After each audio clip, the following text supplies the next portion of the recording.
Well, the first on the order is call the meeting to order and roll call, and then the minutes to approve of May 10th. I had that much, yeah, thanks. So let me see if I can see who's on board here. Mike Baptiste, Carl is with us. Sam.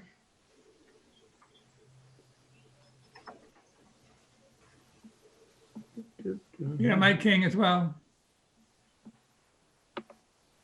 And Richard Yeah. Swenson is on as well. Okay, so we have a full board.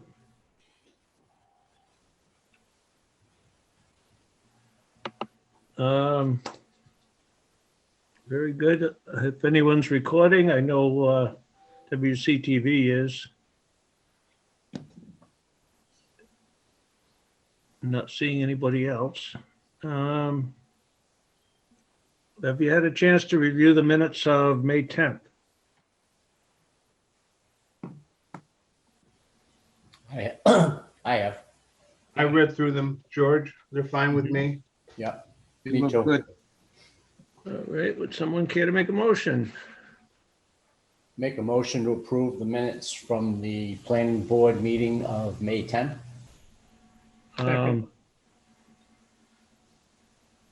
Was that the, I don't have it in front of me. That wasn't the executive session, correct? No, that it was last the week. one before. That's a regular meeting. Yeah, okay. So meeting was made by Richard, seconded by Mike King. Is that accurate?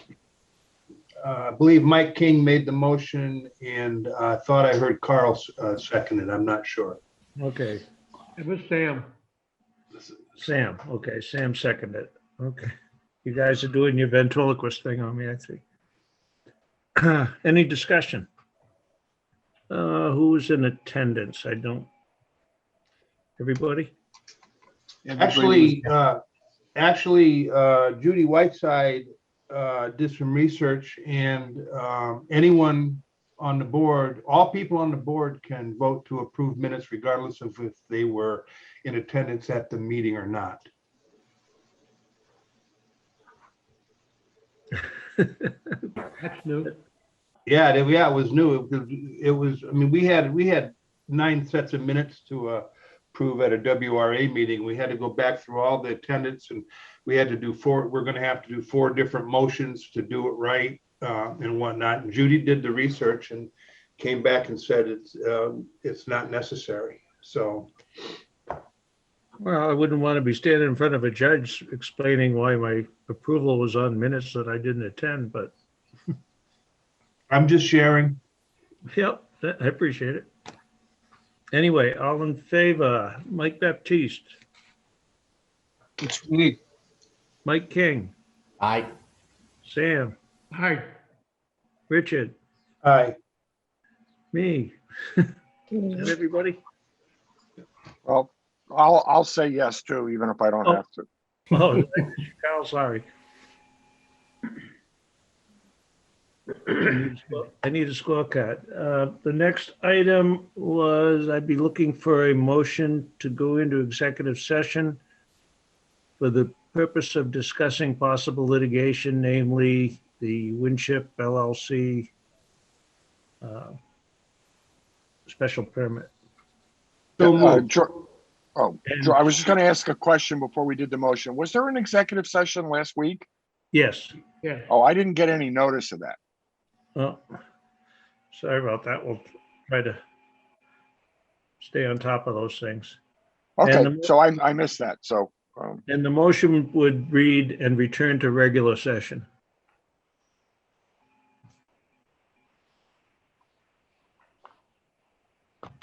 So who made the motion? I did. Richard made that motion. Second. Okay. And another roll call vote. Any discussion? I'll make the statement that items discussed in executive session, if made in open session, could have a detrimental effect on the town's position. All in favor? Mike King, Aye. Mike Baptiste? Where'd you go, Mike? He's on mute. Well, Aye. Carl, Aye. I remembered. Sam, Aye. Richard, Aye. and I for the chair. Thank you, everybody. We'll be back. Trouble with doing executive sessions up front. I couldn't give you a time, but are we able to switch into executive session mode, Ken? Motion made by Mike King, seconded by Mike Baptiste. All in favor? Mike King, Aye. Mike Baptiste, Aye. Sam, Aye. Kyle, Aye. Richard. Aye. Who'd I miss? Yourself. And who? Oh, yeah. Okay. I got enough check marks. Aye.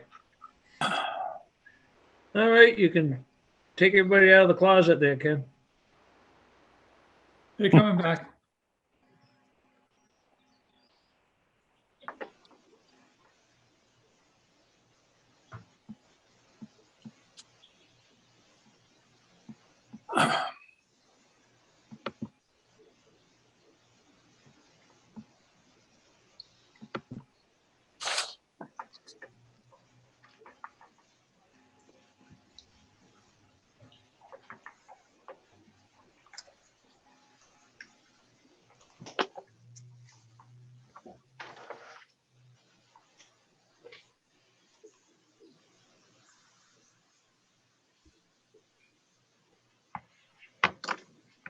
Next item on the agenda is the discussion with town council regarding zoning freeze protection under MGL Chapter 48, Section 6, special permits, subdivisions, and building permits. Am I on, Mr. Chairman? Yes. Yes, you are. Thank you, George. Ken was kind enough to send me, I guess I'll call it Borrego's memorandum, which I assume you've all seen, outlining the subdivision freeze issues. And I have to say, I think the memo is quite accurate. They are in a bit of a dilemma, and that dilemma stems from the fact that they're not going to be able to pull a building permit within the 12 months in order to fully benefit from the freeze. So I really couldn't add anything to the reasoning that they've set out here on the 2.5, 3 pages that they have. And I agree with them that if in fact they don't or aren't in a position to pull a building permit within the 12 months, the only hope for relief that they have is either that the proposed zoning bylaw be defeated at town meeting, or that the proposed zoning bylaw, if it's passed at town meeting, be disapproved by the Attorney General, or that if the proposed zoning bylaw is approved by town meeting, that there be an amendment to it on the floor, which is also passed, that provides an exclusion for their projects. Now, any one of those things could happen. We don't know how the people are going to vote. As to how the Attorney General will treat the proposed bylaw, it's a matter of law that solar projects enjoy a presumption of validity under the law and are encouraged by state law, and that the burden of proving the reasonability of the proposed restriction is on those who would do the restricting. So until we hear what the folks at town meeting present in support of their bylaw, we won't know how that stands. But then the third issue is if somebody wants to come up with a carve out that would in effect exclude them from the bylaw should it passes, well, that's probably the most predictable way of handling it. Now, I understand there had been a collateral issue, not so much involving the Borrego applications, but on ones that are now materializing. And if I understand it correctly, the question was, can you, or in what circumstances could you decline to accept preliminary subdivision plans? You've got the usual Chapter 40A issues that you have to deal with, but also you've got Chapter 41, Section 81S, which and a very lengthy trail of case law that follows Chapter 41, Section 81S regarding what is a reasonable basis for rejecting a preliminary subdivision plan. You've basically, if you satisfy the very minimal requirements in 4181S, which are service of the plan on the town clerk, or even handing it to the planning board at a regularly scheduled meeting, you've complied with the service requirements of Chapter 41, Section 81S. Now, there's a separate question as to the completeness of any particular application. And in the various cases in which the court has looked at, and of course, there's not a lot new under the sun when it comes to subdivision law, even though solar is a new kind of area overall, these sorts of issues and the things that developers do when they get wind of a zoning change, it's a well-trod path. And so what the courts have said is that it's basically the rule of horseshoes applies. You get the horseshoe anywhere near the pin, and it's going to be good enough for purposes of being deemed complete for a subdivision freeze, assuming that the other requirements are subsequently met. So you'd have a pretty high standard to meet if you decided to start turning away preliminary subdivision plans. So I think those were the issues that you would want me to take a look at. So in summary, I think the Borrego memo is accurate in its legal conclusions and in its suggested remedies.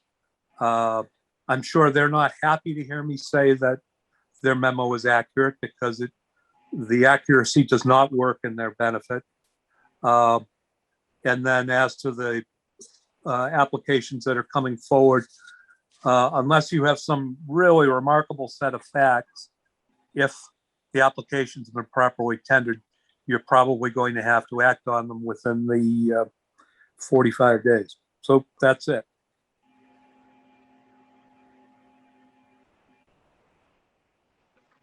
Attorney Bowen, this is Richard Swenson. Can I ask a couple questions? Of course. So I want to make sure I understand that on the special permits that were applied for and approved, there is a 7-month window for them to act on them by follow-up with a definitive subdivision plan. And if they go past that, then they lose their quote freeze, zoning freeze. Correct. However, in reading, and I agree with you, the attorney's letter was very helpful, and I was pleased to hear you say that you agree with it, because it spells out most of the answers I need, except I'm not really clear here about when you do a subdivision plan and it's accepted, is there a timeout on that? What do you mean by timeout? There's a 7-month timeout on the subdivision plan, definitive, followed up by a definitive subdivision plan within 7 months. That's my timeout, my window, if you will. Yes. So, now I'm reading it differently now. Hold on. If you meet that benchmark, then you get an additional, is it a total of 8 years, or is it from the time of the preliminary plan filing, or is it from that point? George, I think it's 8 years from the filing. Let me back up again. Projects that have received either a building permit or a special permit receive the benefit of freeze from zoning changes and is limited to a 12-month period from the date of said permit. So the 12 months is for the permits we've already granted, and that at the end of that 12-month period, which is coming December, I believe, they expire. By applying for a subdivision plan now, and in reading this, it is basically been accepted because it was delivered by registered mail to the town clerk. They buy another 7 months. If I could ask Member Swenson a question, isn't that question academic and perhaps irrelevant to the analysis where they are telling you that they are not going to be able to pull a building permit within any time frame set out in this memo? But excuse me, didn't you just read building permit or special permit? I did. So does that statement grandfather the ones that already hold a special permit? For 12 months. That's all.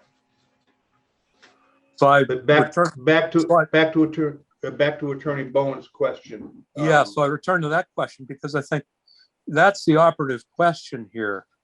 What I get out of this is they are telling you that the only way they can go forward, and correct me if I'm wrong, but I think I've got it, is if there's some kind of floor amendment on the zoning bylaw or defeat or a turn down by the AG. Yeah, I think that's probably the operative decision to be made with respect to their project by someone. I mean, not necessarily by the planning board, but by anyone who wants to make a motion at town meeting or vote against it, I guess. So Attorney Bowen, I stated my question in a very convoluted way. Let me restate it. Well, we'll try. Okay. The filing of a subdivision plan followed by a definitive subdivision plan within 7 months is a tool used to effect a zoning freeze.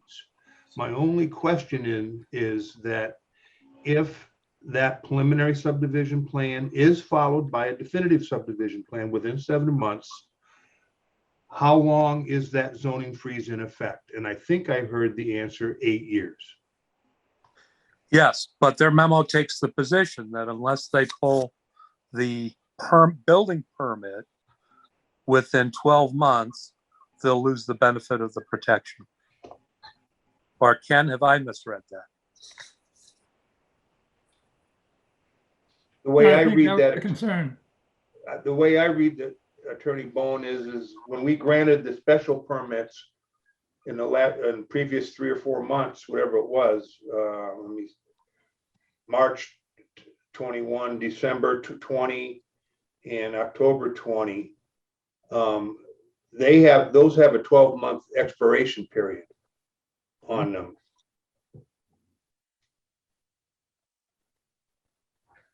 So, Which I think gets back to my original question or point, which is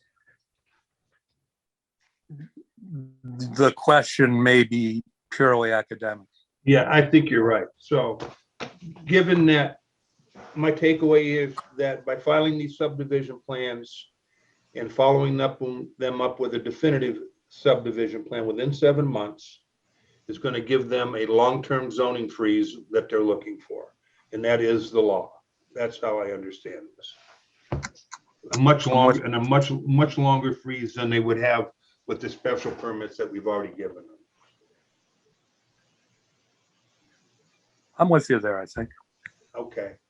And the last comment I want to make is, and I've heard this from several people, that the planning board intends to or wanted to have floor amendments to grandfather them in on the town meeting floor, and that is not the case.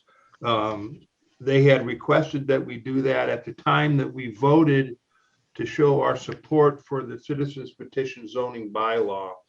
And the only comment we made was that we felt that special permits that had been granted deserved to be grandfathered. It was a non-binding statement because it was only given at the time that we made our vote for reporting to town meeting at the town meeting floor. There was never a discussion about the planning board itself offering any floor amendments. If I don't remember that right, would someone please correct me? Mr. Chairman, and just for the benefit of anyone who may be viewing the discussion, so the members I know will already know what I'm about to say. The persons who can make such an amendment, it's not limited to the planning board. Anybody who's a member of town meeting can make a motion to offer whatever amendment the moderator is willing to entertain. And if it gets a second, it's on the floor for debate. So it's not necessary for the planning board to be the moving party on this. You can be if you want to, but it's not necessary. That's my only point. Mr. Chairman, this is Charlie. Could I ask Attorney Boone a question? Sure. Rich, Charlie. for those people who hold special permits and who have filed or would be filing preliminary plans, if they get their subdivision plan in within 7 months, so that they get their subdivision approval and they get the 8 years approval, are they not also protected if their special permit expires, that they could reapply under the old rules and regs? You know, Charlie, I think so, but the only reason I'm hedging is I like to look at these things on a case-by-case basis, and that's the reason for my pause on this. Sure. Yep. I think you're on the right track. And I think that's how you've handled it in the past. But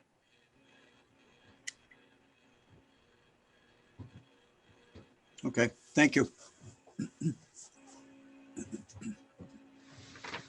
So my takeaway, Chairman Barrett, is that we should proceed with acceptance of all the preliminary subdivision plans that have been presented to this board.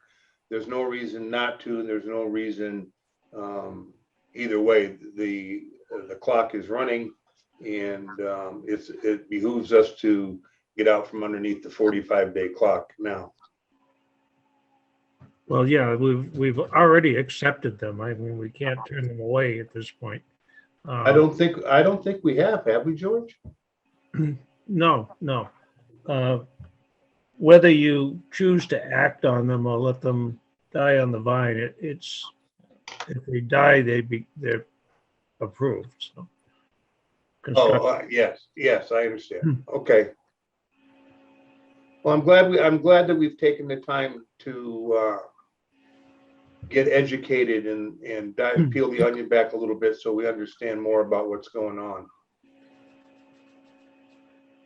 well, thanks for inviting me. One of my favorite group of people. You see that all your clients, right? Drop in anytime, Richard. Well, all right. Well, good night. I know you got a busy night. Thank you very much. Thanks a lot. Thanks, Rich. Bye-bye. Okay, next we have preliminary business is a modification of an approved subdivision, special permit and site plan review for Bay Point.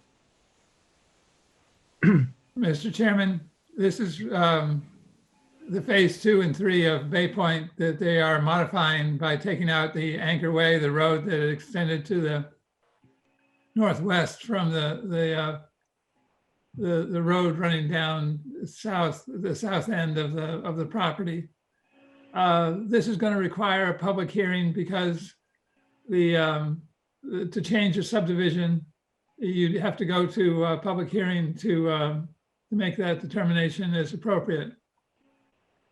But I thought it was a good idea if they were to introduce the plan to the board so that you have an understanding of where this project is going at this point. So this is way beyond deciding whether it's major or minor at this point. Well, you can make a determination on the site plan review and the special permit if it's a minor modification. That's certainly within your range of actions you can take. But the Subdivision mod is public hearing. it has to be by public hearing, yes. So you want to put something up for us to look at, or do you want to just set a public hearing date? I don't know, let's ask Chris Reynolds if he wants to do something. How you doing? Chris Reynolds from Bay Point. Can you share my screen, Ken? You can try to share it yourself. Just hit the share screen down in the lower.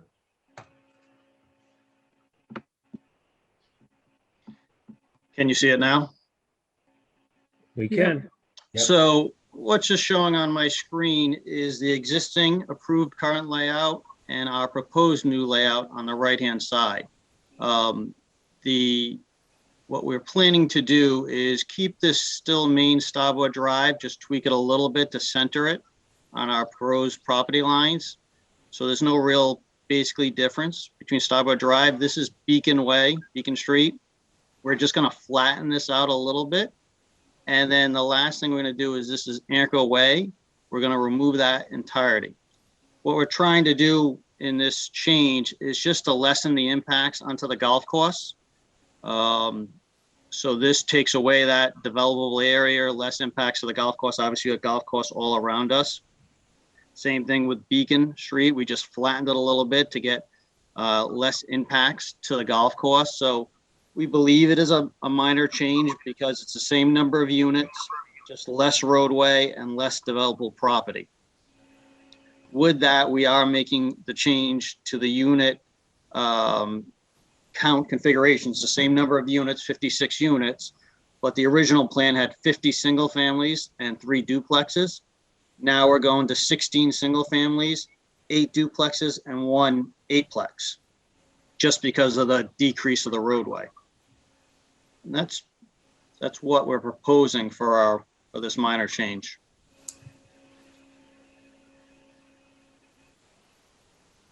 Did you Chris, say this is, 8 unit? We're proposing an 8 unit as well down here at the end. A little more of like a townhouse kind of feel to it. As compared to, similar to the duplexes, but an eightplex, which is a little more of a townhouse design. Same fit into the overall. I don't know about anybody else's feelings, but to me, this is more than a minor change.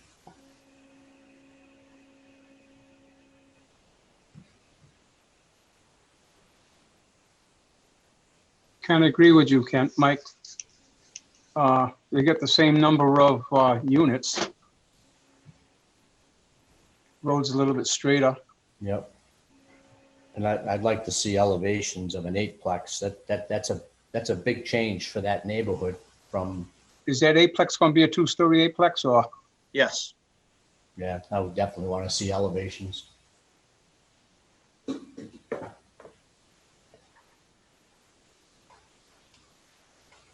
Well, you will have to have a public hearing for the subdivision. I mean, yeah, Yeah, we'll come back with, at that meeting, we'll come back with elevations of the eightplex. and we can discuss I don't think anyone finds any fault with your elimination of the additional roadway. But,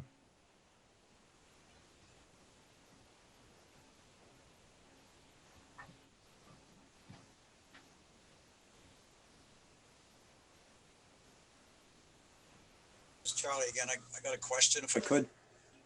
yeah, I forget now which portion of the proposal all of the parking comes under. It's probably the site plan review. So just a suggestion that if you're looking for elevations of that eightplex, look also at what consideration there will be for the parking for those 8 units, as well as for the location of the parking for the revisions to the site plan. The subdivision will probably involve some drainage changes. There'll be sewer grades that'll be changed. Probably some of the contouring will be changed based on my recollection of the previous plan. And that can come under the subdivision. But there's a fair amount of work that will have to be shown in both the site plan and the subdivision plan to accommodate the grading, the parking, and the other elements of the utilities and so forth that'll go in there. Yep, agreed. Yeah, we're finalizing those right now. I'm going to be submitting them next week, the full set of engineered plans.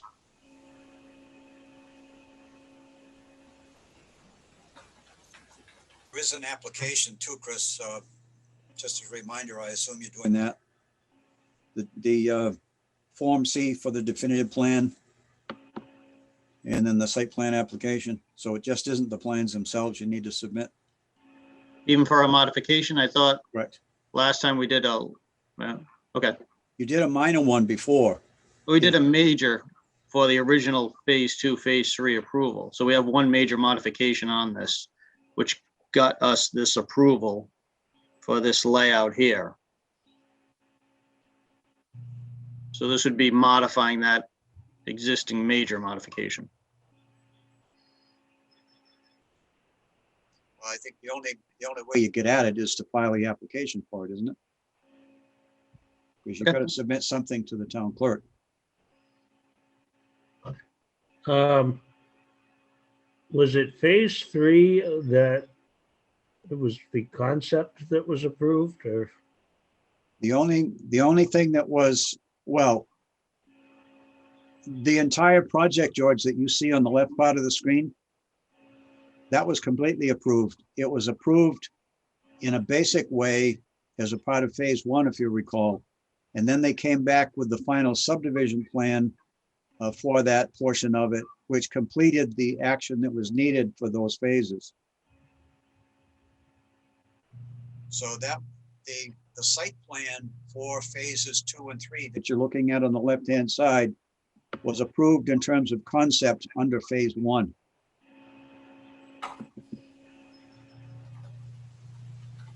But now you're coming back again and looking at a modification basically to the special permit that you've already got.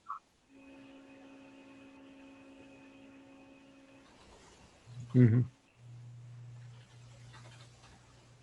I think it's clear that we have a modification to the subdivision, the site plan, and the special permit. So what we can do is, when that application comes in, schedule the public hearing. Probably, if it comes in the next couple of days, probably the end of June as the date for the public hearing, if not the first meeting in July. Okay, thank you, Ken. We good?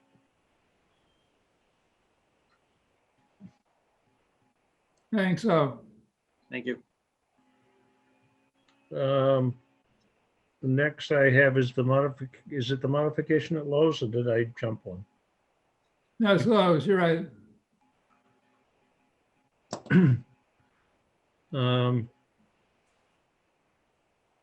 It looks as though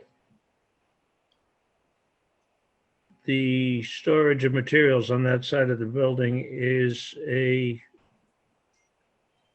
violation of the special permit or site plan of the initial approval. Is that correct, Ken? It appears that way, that it's not part of the special permit in the original application. My feeling on this is it was that special permit was good for 2 years. I think it needs a reconfirming vote of the planning board as to the changes in the site plan that are being proposed in this latest iteration. There was a lot of back and forth with the fire department and Lowe's regarding the storage in the fire lanes. The plan that I have shown on the screen now is the one that has been resolved between the fire department and Lowe's. There is agreement that this is sufficient for emergency access and storage. What you'll see is that, and what you'll notice is that it puts or keeps storage of seasonal and different goods within the parking lot in some of the parking spaces, so that it reduces the number of parking spaces in the on the site. Since this subdivision or this shopping center is overparked, that means that they have more spaces than they need even at peak times. I don't think there's a problem with the storage in the parking lot, but it does change the number of spaces available for parking. Were you there Sunday? No, I was not. Yeah, maybe you should have been. Yeah, that's the parking. You'd have to walk a little bit further to get into the. I didn't want to spend my time in the line at the register for the garden center. The parking Sunday was pretty bad, to the point where usually I park in the far end of the lot over by where the proposed storage is for the new layout. And even over there, it was difficult to find a spot. So they're not overparked. That comment is inaccurate. They may be overparked when all of the storage is not in place, but when all that storage is in place, they are not overparked. Was there parking available in front of Target? Well, that's not their parking area, is it? It's all there. It's all the parking area. Well, because Target has consumed over half of their parking lot with storage pods due to their renovation, it's pushed their parking toward Lowe's. Correct. But that was also very packed. I think if you take all of that storage that they have on the left side of the building that has to be cleared out for this addition, and you move that up and you take away, I can't see all of your screen, but I'm going to take a wild guess that you're going to remove 50 parking spaces or more. A popular Sunday is you're gonna have parking issues. There's no doubt. And was outdoor storage in the parking area part of the original special permit? No. So we're already making amends for them by letting them store stuff out in the lot when it wasn't agreed to begin with. And Well, I went a little later in the day, and I was a little removed from the store, but I found a place to park. Oh, yeah, I mean, later in the day, everybody's already been there and gotten their stuff. I was there at 10:30 in the morning with my wife, and she was not happy with where I had to park that truck.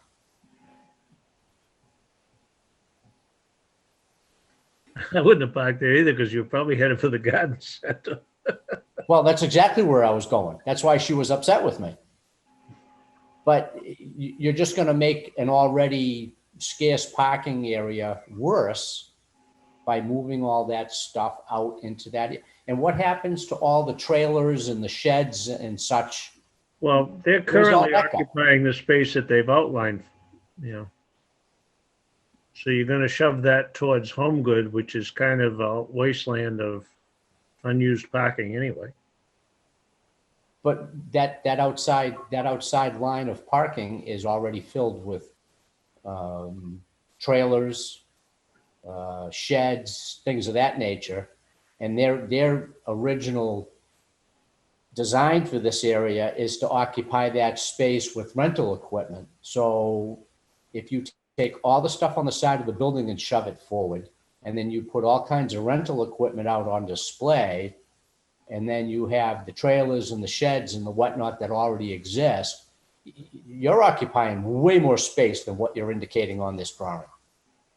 There's no way you're going to get all that stuff in that outline.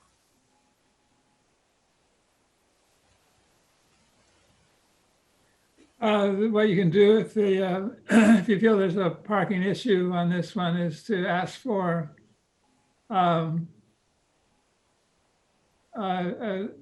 count of at peak times and determine whether or not the outdoor storage in the parking lot should be reduced. Michael, this is Richard. Can you hear me? I can hear. Yeah, I think right now is a bad time to be making any judgments, given the fact that Target has lost half of their parking spaces in front as they doing their renovations. And I assume you saw what's going on over there. They have this huge temporary storage system out in the front of their store, out in the parking lot, while they're doing renovations. So I'm pretty sure there's a lot of Target overflow going into Lowe's right now. And I don't believe that for a second. I'm sorry. I don't buy that. Well, have you seen how big the temporary storage is in front of Target? I see it, but during the weekends, I live at Lowe's. No, all I'm saying is that I'm not saying there's not a parking issue. All I'm saying is that while that temporary stuff has taken away at least half of Target spaces, we can't make a valid judgment. the parking that's depicted on this plan between Target and Lowe's is typical without the parking lot loading. Right now, you go in there on a Saturday and a Sunday at peak times, that's full. You can't get in there. Correct. And so is Target is full right out to the cross street. Correct. So it is having an impact, but I think if you look at the outdoor storage of mulch, if you've been in there, there's a lot of duplication. There's a lot more than what you need just to quick load on a daily basis. If you could tuck that away somewhere else, it would open some. If they were willing to take the outdoor storage of mulch and all the other bric-a-brac that they got out there and push that all forward away from the building up against the boundaries of the parking area and cut it in half, then that kind of offsets the area they're talking about taking on the left side of the building for this new endeavor. But, Ken said it himself, the outdoor storage in the parking lot was never part of the special permit. So they're already skirting the intent of the special permit. Why should we allow them to continue? I like the idea of the rental center. I'm down to Home Depot renting equipment all the time. I got nothing against the concept. But if there's not sufficient parking now, then why allow them to make the situation worse?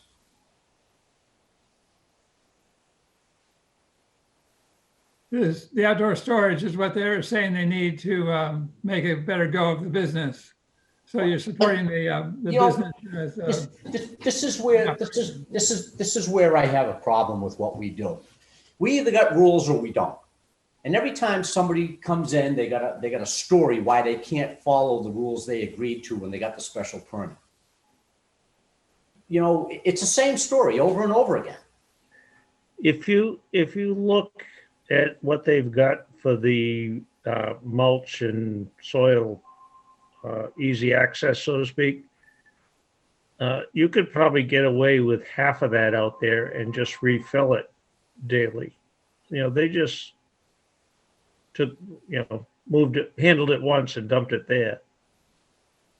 if you could put it like down the right side of the building on the concrete pad that is Yeah, part of there. that's all full of plants right now. There's no room there.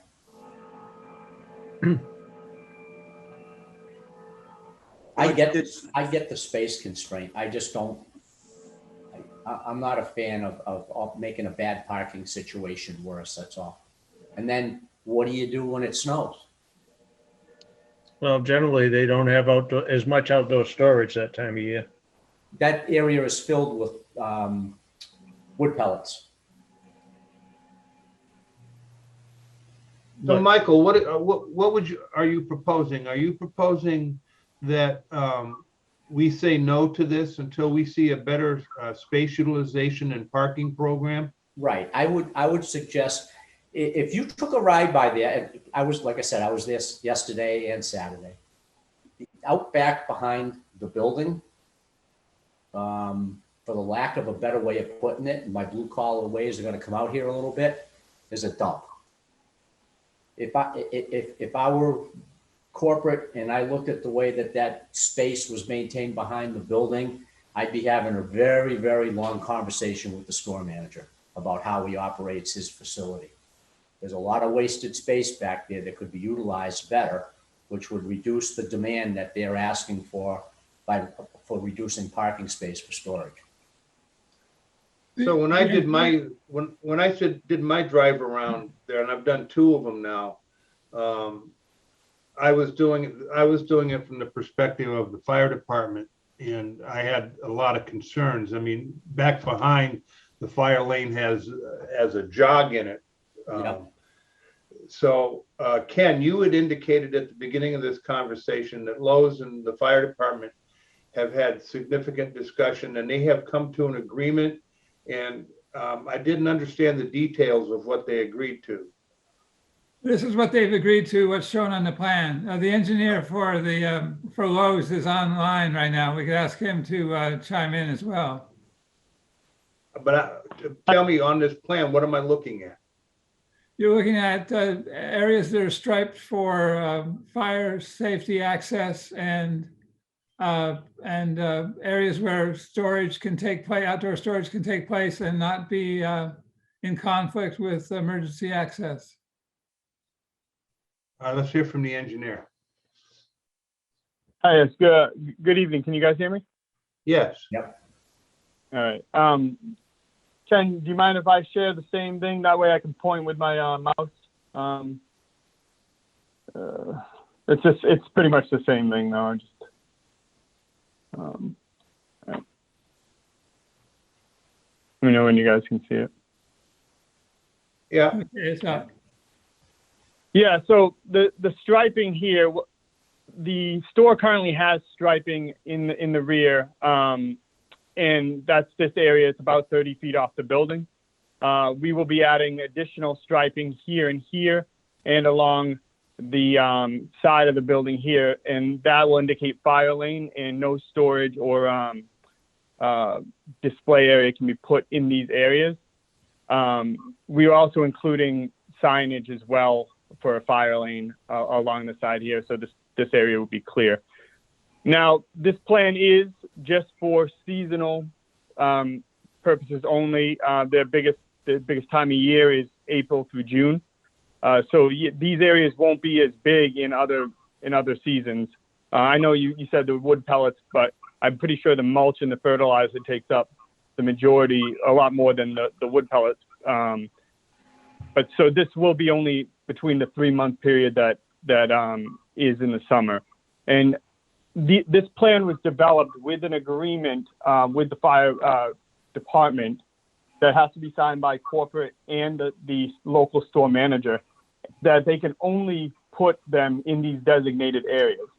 That way, if they encroach anywhere else, the fire department has rights to make them move it. So that's kind of what this plan symbolizes and what it's trying to display. That additional rectangle on the left side of the screen, 1 row of parking spaces in, I can't read what that designated for. Which one? Sorry. If you come down from where your pointer is and to the right, Right here? to your right. Right here. there. What's that designated as? So the shed area and the that's currently here, they were thinking of putting it in here and moving the lumber down into this area in the corner here. And then the store manager told us that the tool rental space probably wouldn't be this big, so the lumber could be here as well. And that was a suggestion done by the fire captain. I'm not sure if he's on tonight, but he definitely wanted the lumber to be on the side of the parking area because he did not want it to be in the middle, just in case there's any, safety issues with that. Because I guess they pile it higher than the sheds. Oh, not higher than the sheds, but the sheds wouldn't tip as much. So That area you just circled, is that what's intended for the sheds now? That one? yes, I believe so. Yeah, because they're all right here right now. So that's a new outside storage area that you're going to put the sheds in. Right, we're That's- relocating. Doesn't that put, if that lumber and such is stacked high, which I agree with you, it is. Right now, it's in an area that is not traveled by the public, and now you're gonna take all that stuff and put it out in an area where the public is passing through and by on a regular basis. So isn't there still a safety concern about items falling from a height? I mean, I don't think it's a safety concern. I think the fire department said, if anything stacked, he'd rather have it on the side. I mean, I don't know if they've ever had problems with that. I never asked him, but that was his suggestion, just to put the wood on the side. I mean, we would put it wherever, in other places if we could, but that was definitely his suggestion. So we're just trying to follow it. Okay, and then the other question I had was that where the lumber is stacked now, that runs the full length of the building. So if you pull that all the way forward, you've got about the same amount of space as far as linear feet goes to work with. So you're not going to get your tool rental display in that same area and keep the same amount of lumber storage. So are they considering shrinking the lumber storage, or is They would have to, yeah, they would have to if they wanted any display. And that's the thing. That's what this plan is showing. It's constraining us to those spaces. You know what I mean? So yeah, they would have to if they wanted to get the full length. But like I said, they had probably cut this in half because they probably don't need as much of a display as we're showing it. But they would like this area to have a display of some sort, and that's where they want the wood. So okay, so basically what you're saying is the net loss of parking is contained to the rectangle where you intend to put the trailers and the sheds. correct. In seasonal conditions, yes. Well, no, not seasonal conditions. The net loss of parking is right now, as we sit today, is contained to that rectangle. You're going to lose those spots for sheds and trailers to display. Correct. Yeah. All right. Can I ask a question, please? This is Charlie. Yeah, go ahead, Charlie. Just a question, and maybe Ken can pipe in on this. Back in 2005, the Board of Appeals granted a variance for the number of parking spaces, and they stipulated, in addition to a variance for some signage, they stipulated that 195 was not to be used for storage at all. Just questioning whether or not Mr. Birch has looked at the terms of that special permit in terms of the number of parking spaces that were allowed and what impact his plan might have on the terms of that variance that was issued by the board, and whether or not the board would have to actually overturn their variance again to allow this to take place. When you say 195, what do you mean by that? Sorry. The area to the complete left side of your plan, the way you show it today. Where you have your proposal is the boundary up against Route 195, that entire side. So that I did not see a variance document for that. The only approval document I have is regarding the project in the total spaces that were done for the entire project, Wareham Crossing. There is a special permit and a variance that was issued by the Board of Appeals in 2005. Actually, the plan was 2005. This particular document was April 28th of 06. And I've got the book and page. I found it online and it's there. And when I saw that it was by the Board of Appeals, I wondered whether or not they would have to do something with respect to that, because there were some restrictions in there with respect to the number of spaces and the fact that the area along Route 195 was not to be used for any storage, simply for parking. So I encourage you to look it up, and perhaps the board members would like to look it up just to be familiar with what it says, just to be sure that you're not going to be in conflict. Oh, definitely. I'll definitely Well, look that up, and if you guys have it on file. I got the book and page if you want it. Yeah, let me write it down, please. All right, it's book 32590. Yep. Pages 321 to 326. It was signed by Ken Ferreira and Don McKinley, both Board of Appeals members.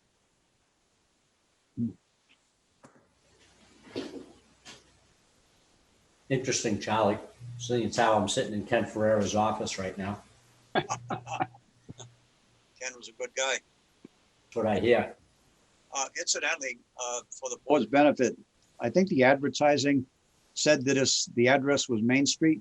The reason for that is that Lowe's is on a separate lot. And if you look at those two narrow strips of land at the very top of the sheet that's on your screen right now, that's where the frontage comes in from Main Street. That's right. And it may be the reason why there was a separate variance that was issued by the Board of Appeals for this particular site in terms of storage and parking. I believe they own that lot. I don't think that it's, and I believe it was like Target. I think Target was the same thing, Charlie, right? That's right. They were supposed to be anchor stores for the mall, and they wanted to be on their own parcels. Yep.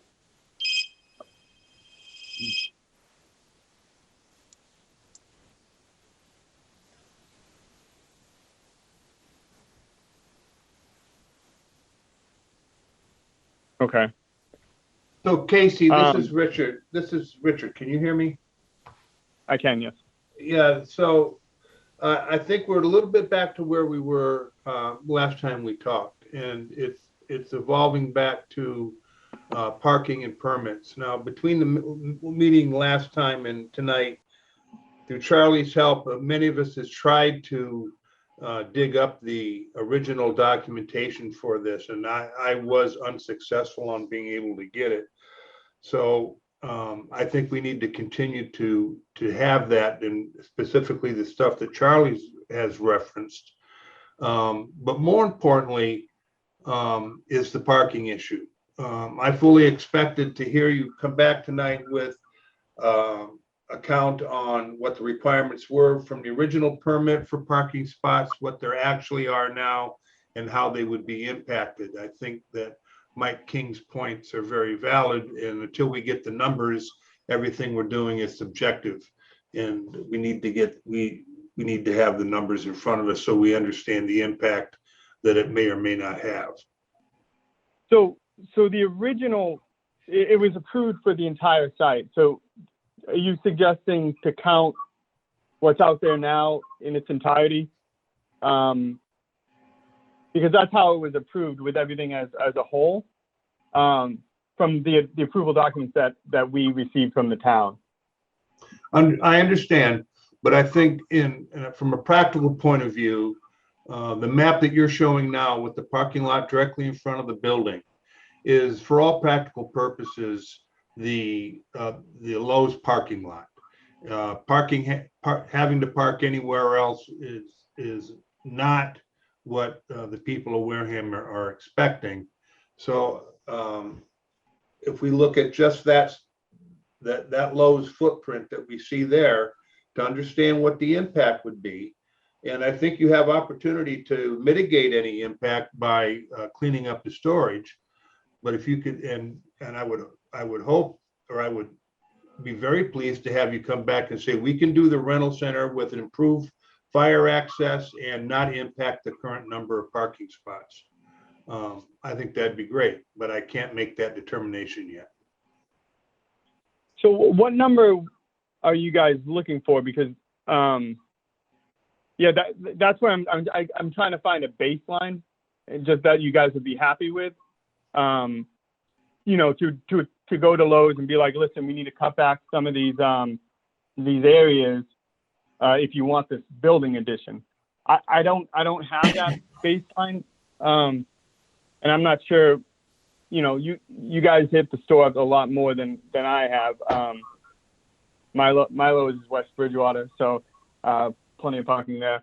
So I'm, you know, just I'm trying to figure out what I want to work with you guys, you know, to get to a spot where we, you know, you'd be comfortable with what ratio or what number. Well, Charlie, if you could help out, because I don't know the number off the top of my head, but what's the parking spot calculation per square foot for this type of facility?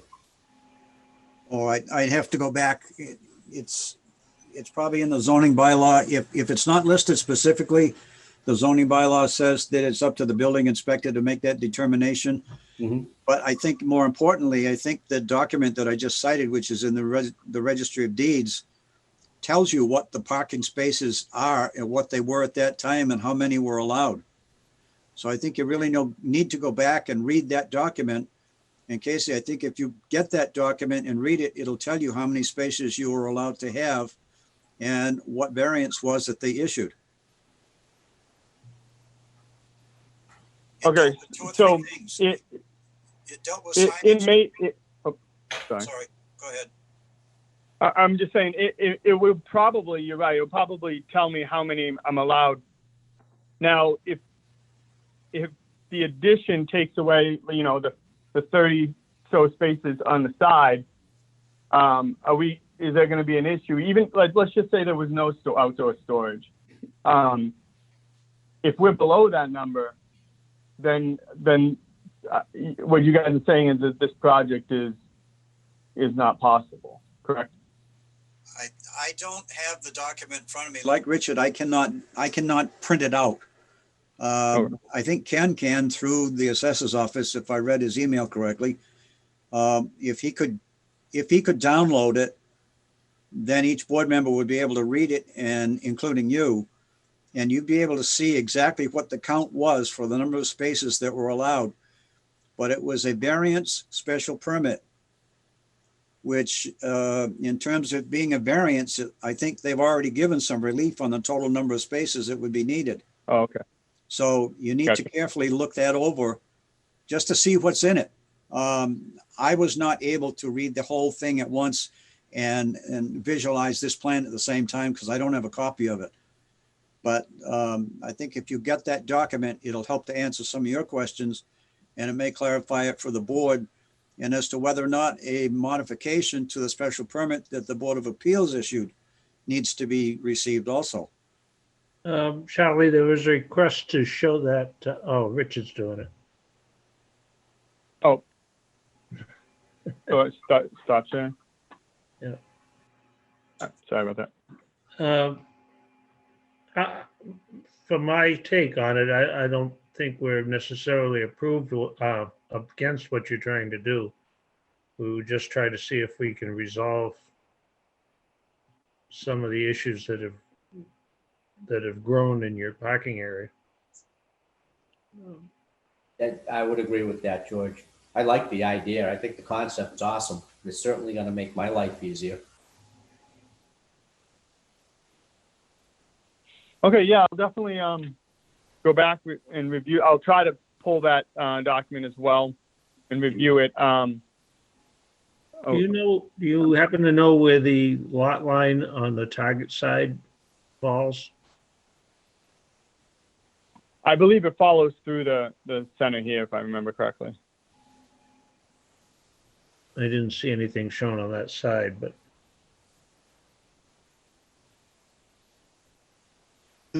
there's one last topic that I want to go back and revisit. At the very beginning of the discussion, I think it was you, Charlie, that had indicated that your research had indicated that there was, per the special permit and variance there, it specifically called out no outdoor storage On Route 195, it did, on the 195. So, right, which is the whole area that's the subject of your discussion. sure. So Casey, and we're trying to get this document in hand as well. But that's the other side that needs to be understood. And if you go to any of the big box hardware stores nowadays, they are expanding into their parking lots. Everybody's doing it, not just Wareham, not just Home Depot, not just Lowe's. Everyone I go to, wherever I'm at, they're all doing the same thing, and it's creep. And we need to understand it. I'm glad that you're putting your rental center in, going through the permits and the proper process. But let's just make sure we're doing it right. I'm very pleased that you've worked closely with the fire department. I know they had significant concerns when I spoke to them, and it sounds like you've resolved those. So that's great. That's the type of cooperation we're looking for. We want to make this. I'm speaking for myself, but I think for most of this board, if not all, that we want you to be able to do this. We just want to do it right and not cause more problems down the road. Here. Understood. Listen, Richard. Yeah, I definitely understand that. And I will, we will try to work this through. So whoever gets a copy of this permit in a downloadable PDF form first, do a mass mailing to everybody so we can take a look at it. It's 6 pages long, Richard. Should be easy enough. Yeah.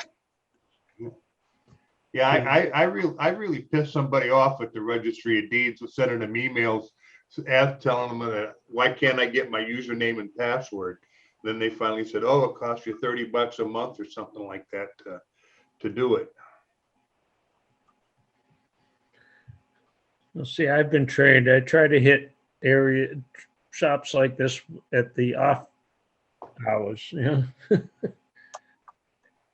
Try not to hit them at their peak times. It's not always possible. Like you try to hit Walmart before the pajama girls come out, and Lowe's after the surge of modding gardeners, or any garden center, you have to hit them after church, I think. Casey, we good to go? Yes. When's the next meeting? In 2 weeks, so. Yeah. Sit on my calendar here. It's the 14th, I think, is what the agenda says. June 14th. Yeah. 3 weeks. Okay. All right. Thank you. We'll dig into this more. Thank you.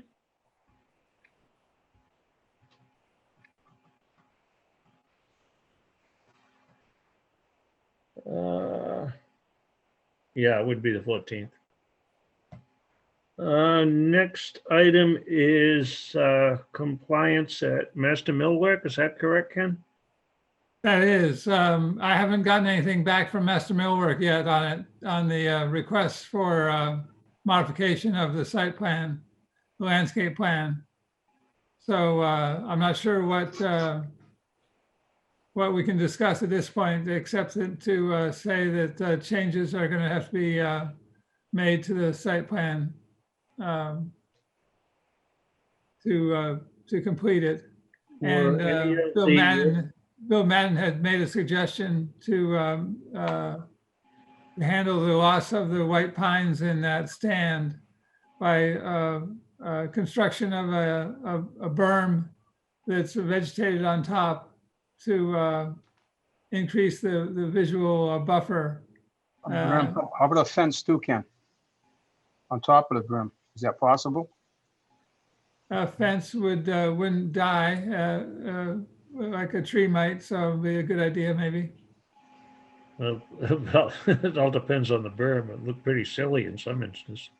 Yeah, I don't know if I'd agree with the fence. If they could build the berm high enough and then put some decent vegetation on it, that would probably suffice as far as a visual buffer from that road across the street. Let's see what they come back with. Yeah. Have the, I would say, workmanship issues been resolved as far as the gravel and base for the road? Has that been squared away? No, it has not. So no paving has taken place, I take it. Yes, What was that, Charlie? yes. They have, It was they have, paved. they're doing paving. It was paved, it's probably gonna be, I would say, 75 to 80% paved. With So they- binders. Sure. So they proceeded without approval?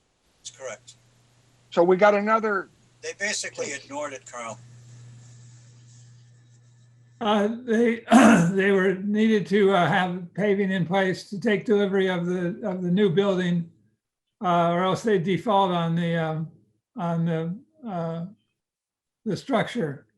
So they paved to get the access in to deliver the building. So did anybody hear from them at all as far as the hardship? I mean, they do what they want and then they come back like everybody else. They come back after the fact and beg for forgiveness. Let me give you a little history if I can, Mike. I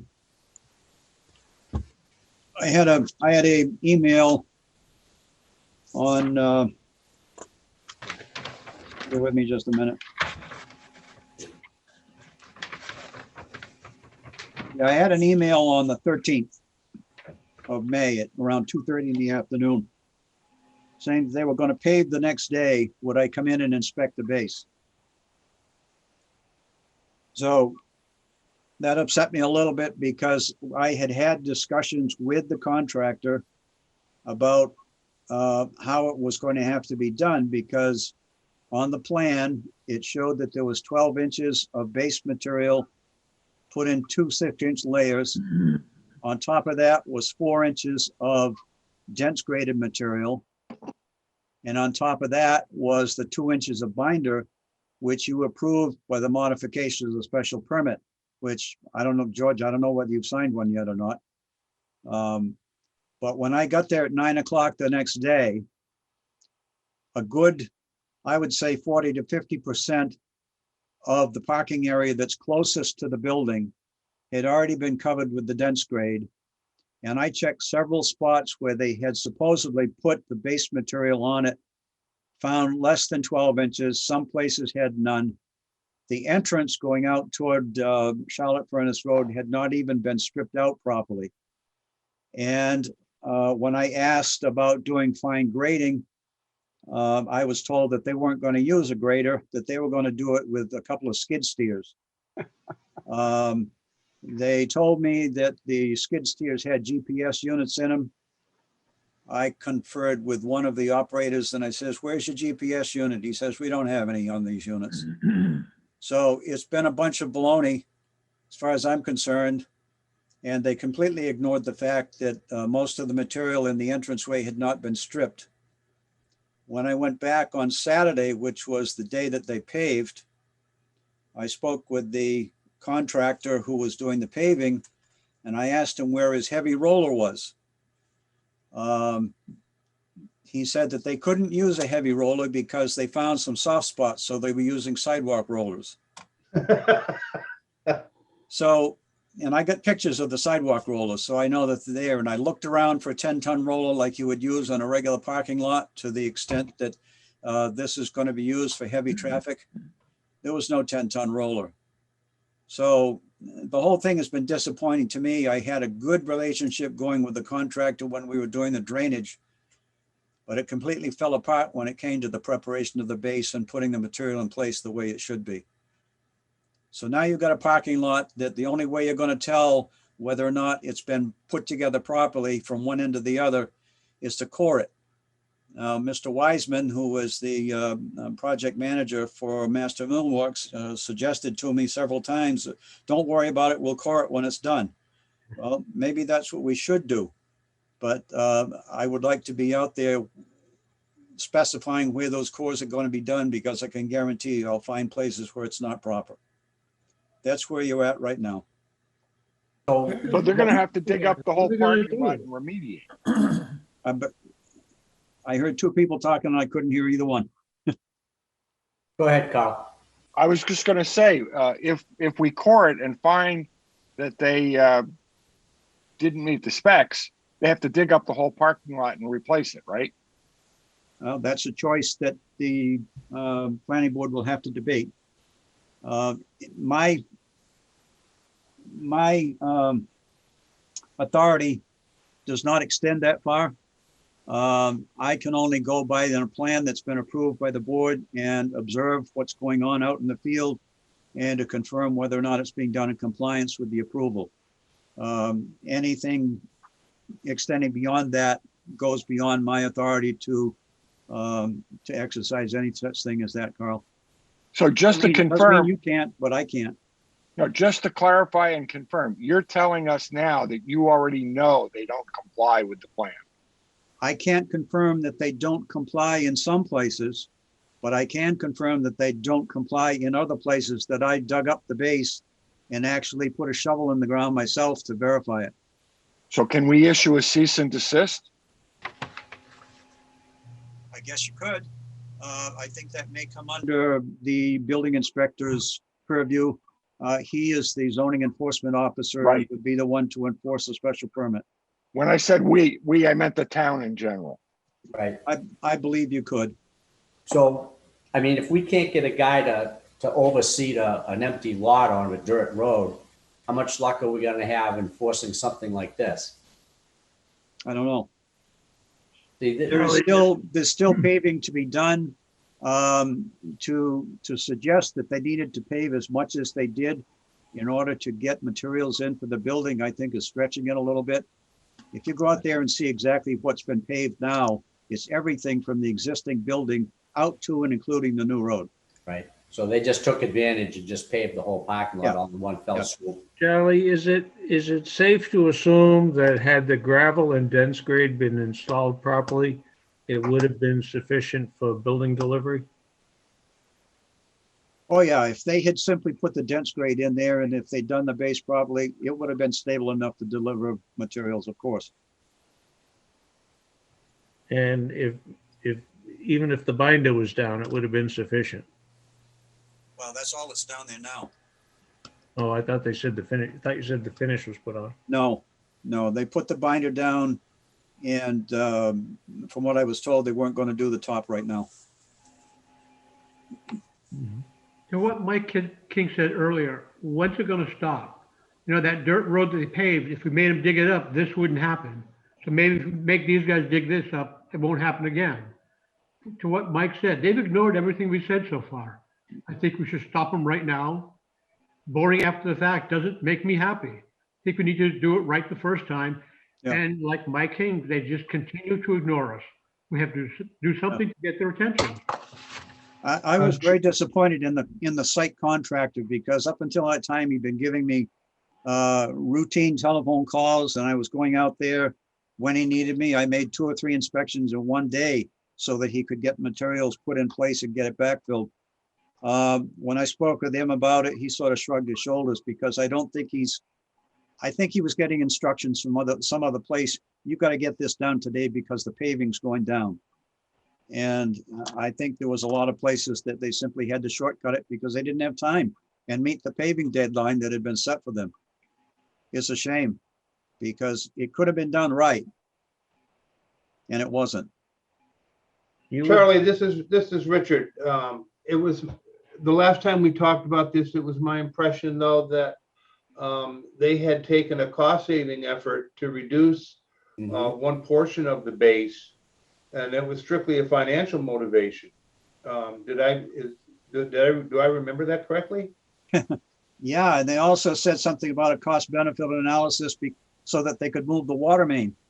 But that's of no stretch because they eliminated the water main and used the existing one that's there. So they saved them a bunch of pipe.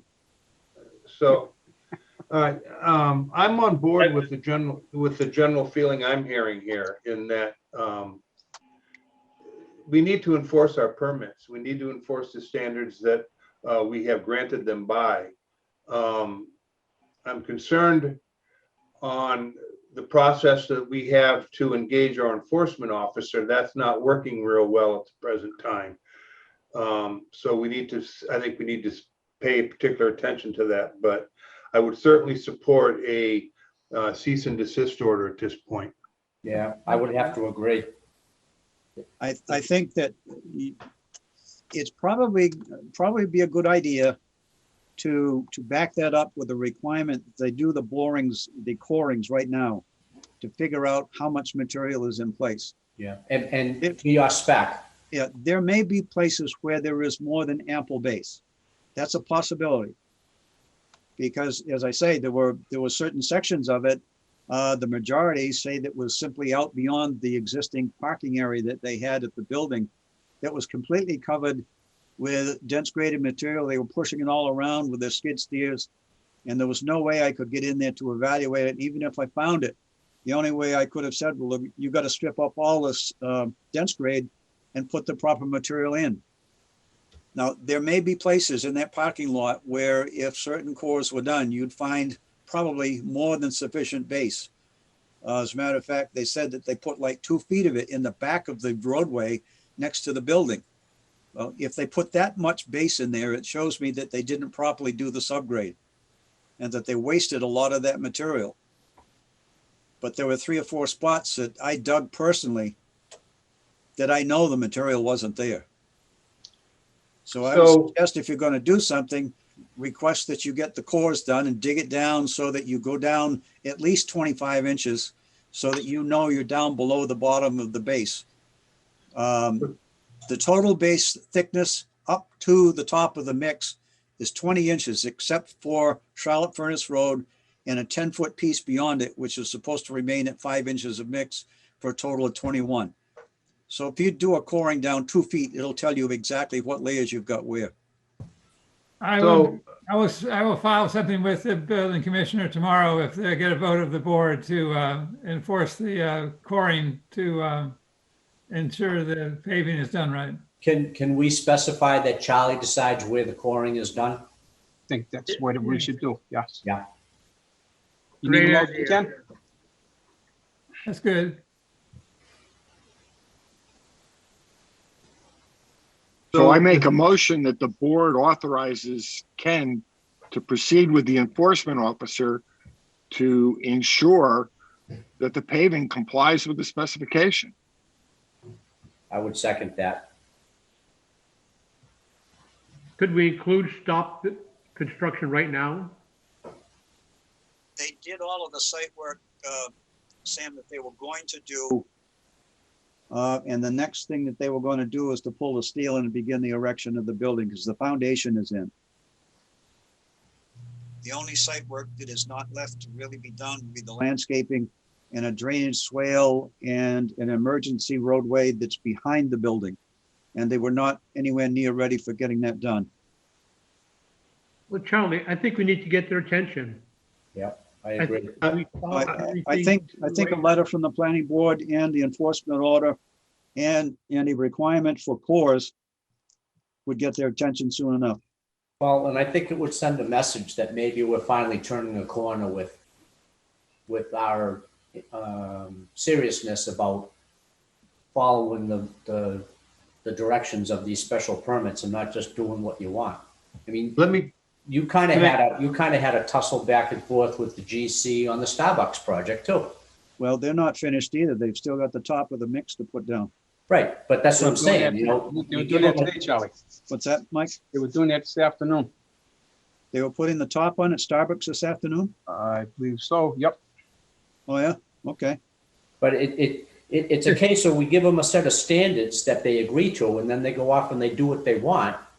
And, you know, everybody just kind of laughs at us. I mean, No, well, that makes no sense because it makes your special permit a waste of time. And So can I make a suggestion here? I think, well, I hear both sides. I I don't think that just asking for core samples is strong enough. I think that we should tell them we want work to stop until such time that the core samples have been taken per the direction of our consulting town engineer in terms of location and depth. And based on the results of those core samples, which we're pretty sure are going to show failure, and we see a plan to remediate that or to remedy that problem, that work on the entire project stops. Now, they can fix this in a matter of days by getting the samples done to where Charlie tells them to do it and to the depth that Charlie tells them to do it. We can see the results and they can come back with a plan to fix it and they can get back to work. I don't want to have to tell them they can't continue their work until such time that the entire paving situation has been identified and totally resolved. Do you understand what I'm saying? Yes, I do. Does that make any sense? What do you think? Hold on, we have a motion on the floor. I agree with what you're saying, Richard, but we have a couple things happening here that we have to group to one motion that we all agree to, because there is a motion on the floor. I understand. I think, but I'm worried that that motion is a little vague in terms of execution. So, okay, so I'm open to having Richard assist in rewording my motion to make it more Amendment? specific.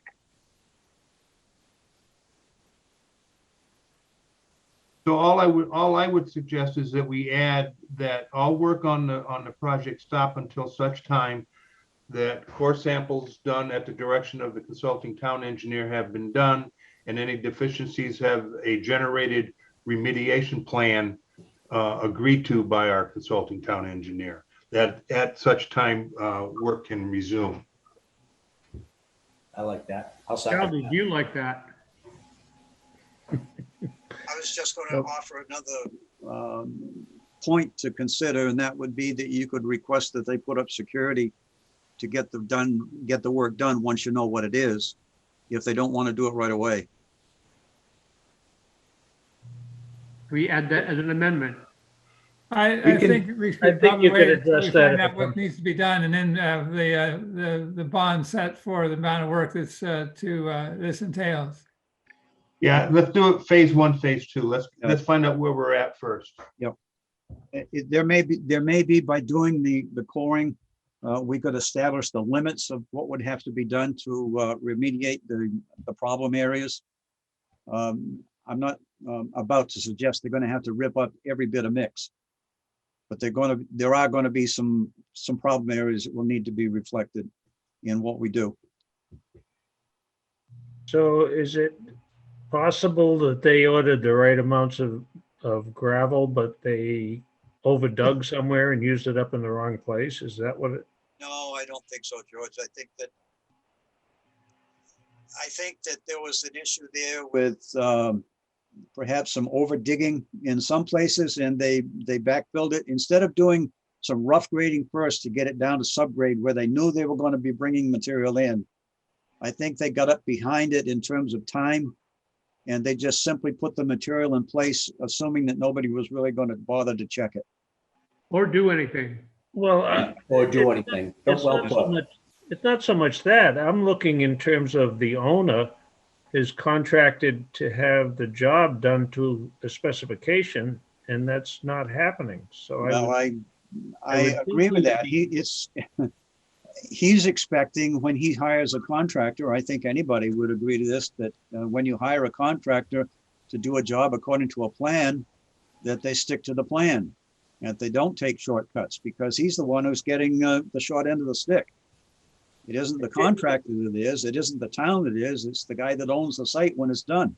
it's his driveway that's going to fail prematurely. It's not, Yeah, But at the end of the day, they're the ones that applied for the special permit. So he's still the one that's responsible yeah, for the end result. it's in his name, there's no question about that. I'm in any event, that's beside the point, I guess. So there was a motion made by Richard, seconded by Mike King. Is that Yep. correct? Correct. Carl, are you okay with that? Because you made, I'm fine. As long as we move forward with getting some teeth behind our special permits, I support that. I think we're all on the same page. We need Yeah. to stop these guys and do it right. So if there's no further discussion, I'll call for motion. All in favor? All right. Did you answer? Are you on mute? Who'd you call for? Sam first. Yay. Mike Baptiste, Aye. Mike King, Aye. Kyle, Aye. Richard, Aye. and I for the chair. Thank you. Moving along. We have an A&R for David Fletcher, care of VHB Engineering. Is that the next one up, Ken? Yes. Yes, that's the one that's up. I'm a little confused.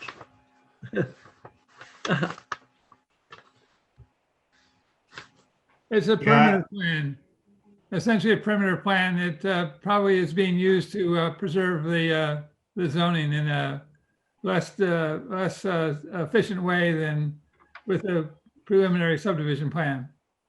Is this more accurately described as a parcel since it doesn't have any frontage? Yeah, its frontage is on Route 25, so limited access highway, so it doesn't really have frontage. That's not, you can't get to it. That's not considered frontage. So If I right now, may, no, One at a time. Who's up? Is the applicant on? there, Yes, sir. Yes, go ahead, Richard. Go, No. let's hear from the applicant, see. Go ahead. sure. Thank you. Thank you very much. My name is Betsy Mason, and I'm here representing Wareham PV1 LLC, which has an option to lease a portion of this parcel. And basically, we're asking for the board to give its determination and endorsement that no approval under the subdivision control law is required here because the plan does not show a division of land. With regard to frontage, I mean, I would first say it essentially the plan doesn't show division of land, therefore, and our endorsement is appropriate. If we want to look at frontage, there is in fact access to the property by way of a limited access road that was laid out by Mass DOT's predecessor, the Massachusetts Department of Public Works in 1966. And that way was established prior to the town's adoption of the subdivision control regulations. So that provides both our access and our frontage. If you want to, I can share my screen, I think. Oops, okay, the host has to let me in. There is a 20-foot access road that goes, 20-foot wide access road that goes from, pardon me, bring the screen up. There we go. There's a 20-foot access road that goes from Charge Pond Road to this parcel, crosses the town land. Actually, the Zoning Board of Appeals a couple of years ago approved the use of this access road for several solar facilities that are to the east of this parcel. So where the road joins the parcel, we would say that's both our access and our frontage, in that the underlying Residence 130 frontage requirements don't apply here because there are no buildings proposed, and therefore we don't need to look to the 200-foot frontage requirement, but merely just the 20-foot requirement that is appropriate in the absence of an applicable requirement in the bylaw. And that 20-foot frontage is provided across the width of that access easement. Isn't the creation of Area A and Area C a subdivision of land? No, sir, because those are not buildable lots. It's still subdividing property. Not if they're not buildable. No, sir. I disagree. But yeah, we make no claim as to the buildability, and that's true. Right. I mean, and that's, I mean, purposefully, those areas are carved out just as non-buildable. What the purpose of the plan is just to depict the potential lease area that Wareham PV1 LLC would be leasing in the event that we exercise our option. So. Can you say that again for me? I'm sorry? Will you just repeat that? I'm struggling mightily here with what you're trying to accomplish. Okay, well, as it notes on the plan itself, the purpose is just to depict the lease area at this point. And we want to record the plan, so we want to get the planning board's endorsement that approval is not required under the subdivision control law. And I'm sorry, where is the access? The access is actually, if you look at the center of the plan, there is the arrows pointing to the existing 20-foot wide limited access 1966 town layout. It says that the plan itself does not depict the access roadway that comes in from Charge Pond Road, but there is a way that crosses town land from Charge Pond Road to this parcel that provides the access. But it's not depicted on this. Right, this is just a perimeter plan. Okay, so if you're asking us for an A&R for a piece of land that has no visible access, and where is the frontage? On what road? The frontage is on that 20-foot strip between the town land and this parcel. And how wide is that? It's 20 feet. You said it's 20 feet wide, but what is the length of it to give you frontage? Well, we would say that is the frontage. 20 feet? Yes, sir. So you have no frontage and you have no visible access. So why would this qualify for an A&R?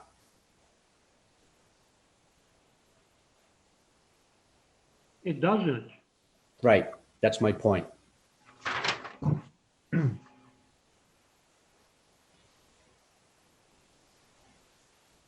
Betsy, can you use your cursor to show them the access? There you go.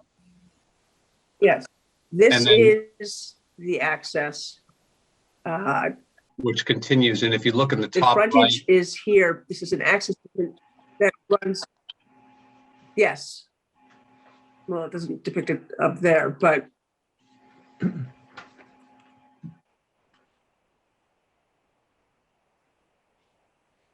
Is this, what land are you extracting this from?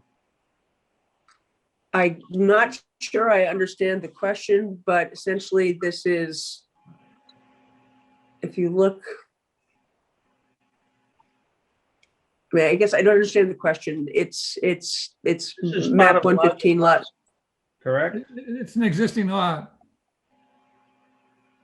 Betsy, can I share my screen for just a second? I think I can get a little grounding here. Certainly, yeah, I'll stop. Yeah, sure. I'll give it right back to you. Hold on. Sometimes I'm not very good at that, but I'm gonna try. So can people see this screen here? Yeah, barely. Like the line is All right. difficult to see. All right, let me work on that. But so everyone see where this is? It's Charge Pond Road. This is the Wareham Municipal Building right here, the water one. Here's the bottom of the lot in question. Can you see, if you can see the lines? And it goes up, here's If the you top get it of on it. ortho, you can see the lines. get the aerial photo underneath and the lines will show. Right, right. I'm gonna do that. So can people see the outline of the Yeah. lot in question here? Okay. So if you look at the satellite view, you can see there is a road here. And it's coming in, it's access to these bogs and appears some solar farms. But where's the frontage? So the question is, does frontage on this road here looks to be about 20 feet. Right. So it comes up short on frontage. I'm not sure. What, I'm sure. Go this ahead. is part of a larger parcel, correct? It is not. This is a very oddly shaped parcel. It basically starts up on the right. Well, you don't have it in front of you, but it starts on the north, swoops down to Route 120 to Route 25, and then there's sort of a boot. That's the state created Route 25 by doing a limited access highway layout in 1966. It took frontage from both this parcel and a number of other parcels. And in order to sort of repair that damage, as it were, the state also took an access road, which will show you. Let's see.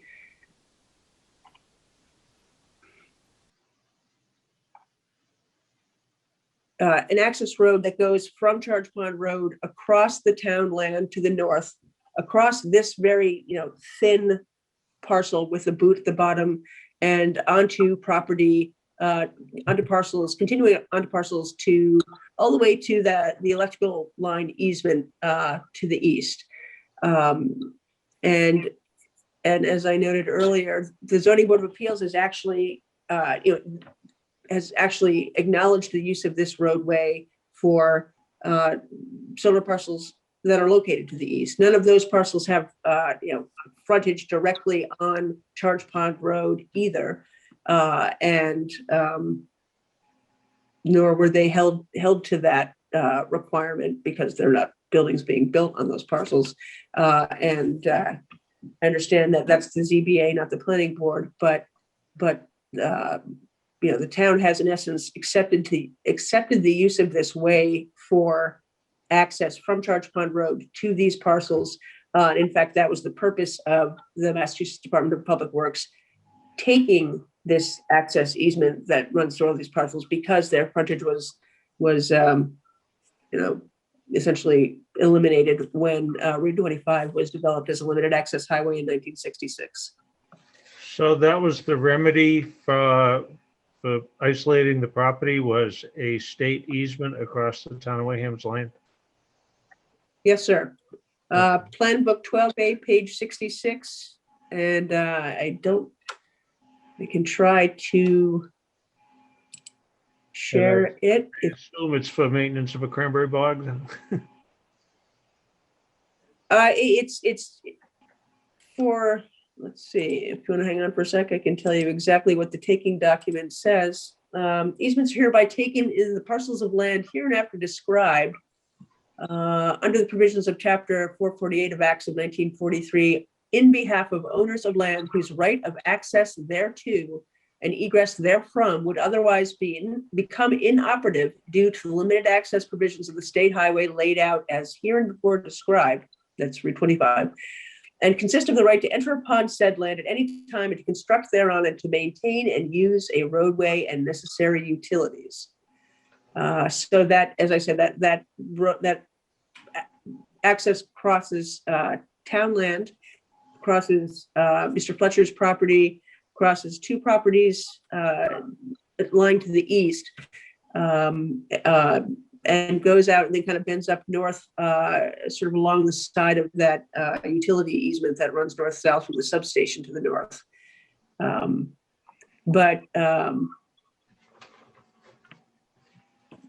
And there are, I My think version was shorter. it's definitely, I mean, it's definitely sort of a very unique situation. essentially caused by, Mass DOT's predecessor when they, wiped out everybody's frontage to make Route 25 into a limited access highway. So the solution was, here is this means of access that So goes all the way through. the bulk of this already exists as a lot. And all you the- need to do is identify area A, B, and C. Is that accurate? Are they identified already? No, the goal of the plan is really just to depict the lease area and to carve out those A, B, and C and D, I think, as non-buildable. I mean, we're basically, it's not a division of land. We're not creating a subdivision. So we believe we. Why are you taking those out of the lease area, I guess is what I want to ask. Because we're not going to be building in those areas. I'm sorry, you broke up there. Can you repeat that? And if I may,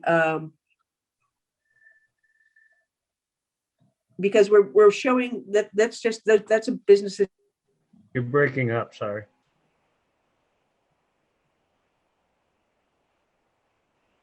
Decision that Lost will you. be made. At this point, I would. It's really not relevant to the board's determination. This is the plan that we're putting forward. You're cutting in and out. We didn't get most of what you just said.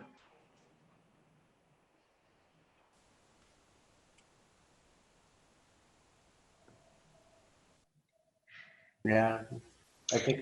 Yeah, this is Jocelyn Gambone from VHB. I can try to step in and explain what Betsy was trying to say. So areas A, B, and C on the plan, they're just areas that we wanted to carve out. There's no intention to put solar panels there. They either fall within wetland resource areas or on extremely steep slopes. So it's really a business decision that they chose to carve out those areas from the plan so that they're not part of the lease area. So that's the net goal is to put a solar farm there. If I may, We lost you now. yes. Am I the only one that's, If I may, to the chair. who's speaking? To the chair, Betsy Mason speaking, if I may. I can't tell who's speaking. Betsy Mason, Yeah, on behalf of Wareham PV1 LLC. I just put up as a share the plan book page that shows the access road that was laid out by the state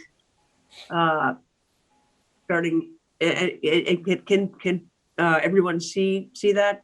yeah. Is the screen share working? Okay. If you look up, and I'm hoping you can see my pointer, Charge Pond Road is up to the left.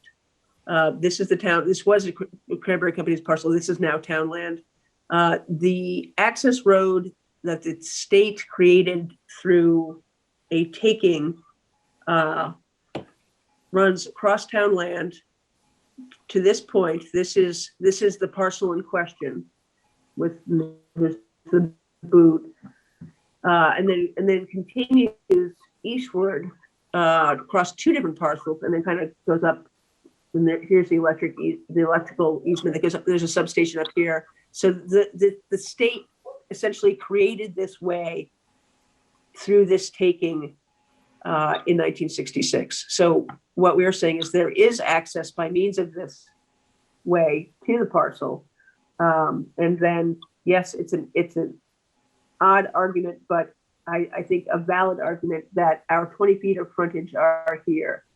The bylaw, all of these parcels fall in the Residence 130 zoning district. The bylaw provides that you shall have 200 feet of frontage where you're going to build a principal or accessory building on a parcel in the R130 district. We're not building a building So we would say, for purposes of the planning board's consideration of this plan as an A&R plan, it's not appropriate to look at that 200-foot frontage requirement. It's sort of appropriate to defer to the 20-foot requirement. It's not our decision to deem whether or not the lot is buildable. That's outside of Oh, our no, I purview.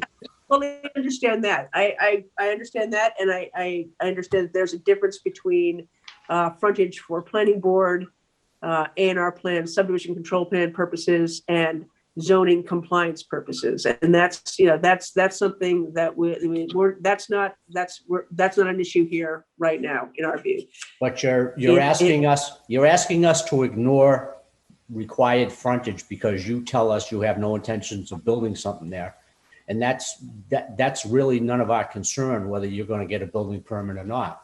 An A&R says area, I agree. frontage, and access. Access is not adequate to support anything in there. I mean, that's a nasty ass dirt road as it is. And what is the frontage? I don't see where it's spelled out. What, between those lot lines, what is your frontage?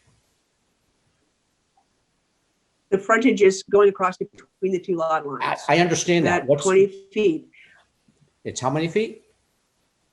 Under the subdivision control law, as you know, and I don't want to preach to the choir, but where a local zoning ordinance doesn't specify, I'm sorry, you're kind of breaking up. I apologize. Yeah, you keep breaking up. I don't know why that is. I'm right next to my router. So I guess the only question I have that I've asked, and I really still haven't gotten an answer, what is the linear footage of that access road across the face of that lot? It says on the map there 20. And I can't read that. I'm reading It's it. the It 20 says feet. 20. It's Okay. 20 feet. So if it's 20 It's feet. 20 feet. It's the 20 feet that goes across the width. Okay, so if it's 20 feet across on a questionable access road, so let's take questionability of the quality of the road out of the equation. 20 feet is not frontage, regardless of whether you're going to build on it or not. It's not frontage. But Michael, I'm with you on that. It isn't, but this is an existing lot. That is the only frontage it has. But I think the question is this A&R is asking to create areas A, B, C, and D, which are cut out of the existing lot. Isn't that correct? But if I may, those are not buildable portions. Those I are know distinctly that. marked as non-buildable. So That's not my point. Yeah. The A&R is asking to create these 4 sub areas, A, B, C, and D, which are currently part of one lot. Now, is that correct?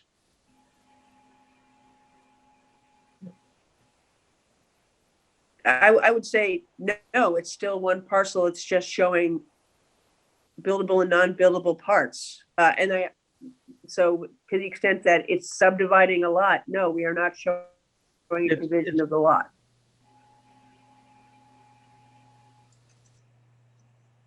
Well, I mean, the first question is, if somebody is leasing this, why do you need to create these parcels? I mean, you just reflected in the lease price that they go along with it.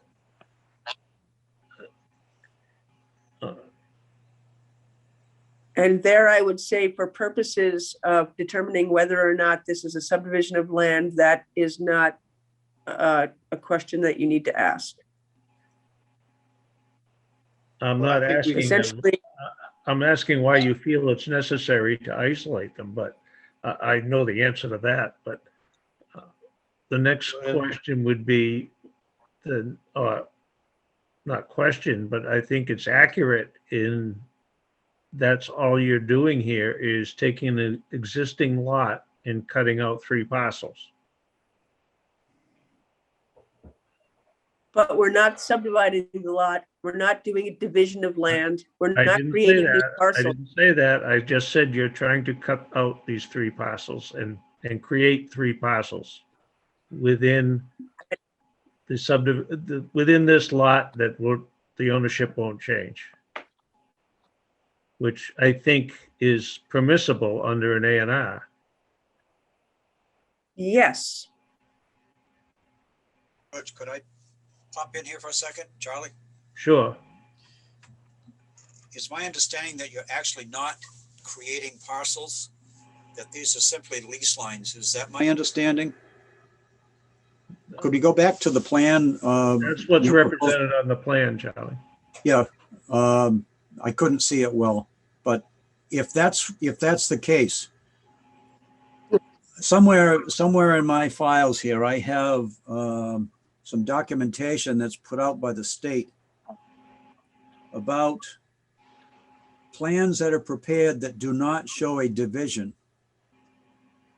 There is a statute that allows, and I think that's in chapter 41 now, that allows a surveyor to Yes. put a signature on there that says that there's no new lines of ownership that are being created, and you can get that plan recorded in the registry. Correct. It has nothing to do with easements or leases Correct. or anything. You can draw lines on that all day long, and you don't need planning board approval. Correct. Why are you not going that route? Well, honestly, because, I mean, we're looking for a zoning freeze just the same as others are. And this is a means to accomplish that. And you as a board are basically, as you know, not permitted to consider what our intentions are. We didn't want to go the 81X route. We're going this route for that purpose. And that purpose is a legitimate purpose. And that's why we would ask, another reason we would ask that you grant the A&R endorsement. I don't think an A&R I mean, protects plain your and zoning at all. simple. I don't think an A&R protects your zoning at all. Well, It might protect the use in terms of, I but it doesn't protect a zoning change. It protects the use. well, that is a question for another day, I think. That's what the state statute says. But looking at what's been presented to us, the creation of creating parcels within an existing lot.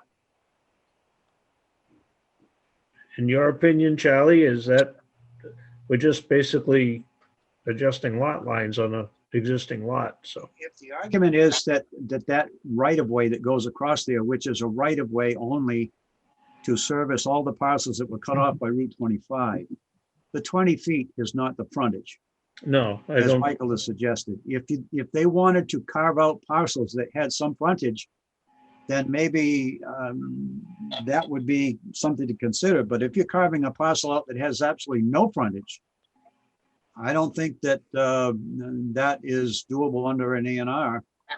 And I think that in order for it to be an A&R, it's got to comply with the rules and regulations of your subdivision rules and regs. You've got to show the 100 May I days. ask a question? But if you're not dividing the property into lots, then I don't think the planning board is obliged to sign this. Charlie, this is Richard, man. I need someone to help me understand the difference between a lot line and a lease line. A lease line is something that is between parties. It has nothing to do with creating a lot which can then be sold to someone else. If all of this land is going to remain under the ownership of the party involved, whoever owns it today, and they're simply negotiating terms with people that are going to build a solar farm here or do something else there, and it has nothing to do with either dividing the property for sale or subdivision, then I don't think you have any reason to sign it. And that's why the 81X provision was put into the bylaw, put into the state statute. The 81S, the one that Attorney Bone referred to? basically it says that there are no new lines of ownership being created. No, Yes, but there new is- divisions for ownership are being created.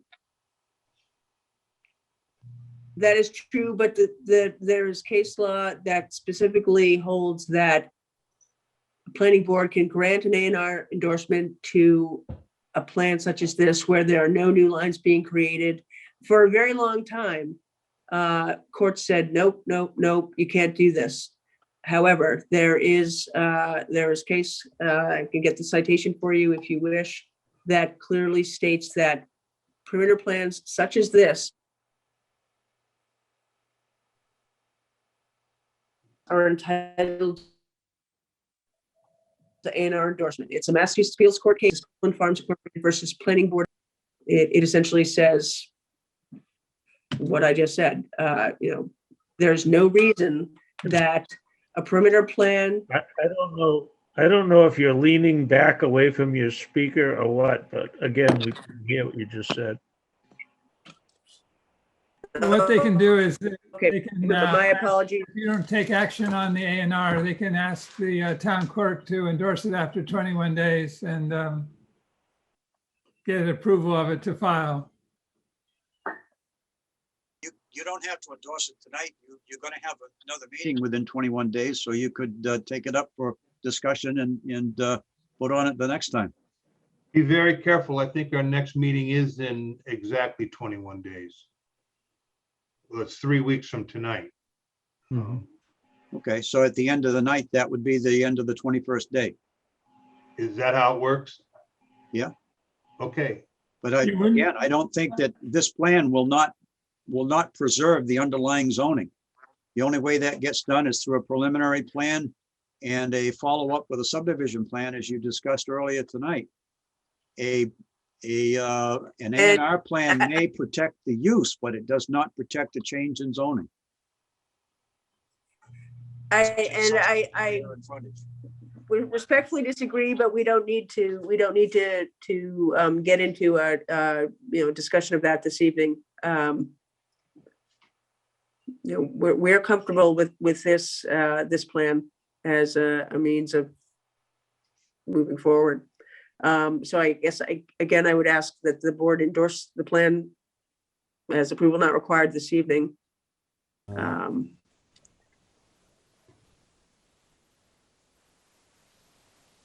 Mason, could you cite that case law one more time, please? I'm sorry? Could you cite that case law that you were stating where this was permissible? Oh, yeah.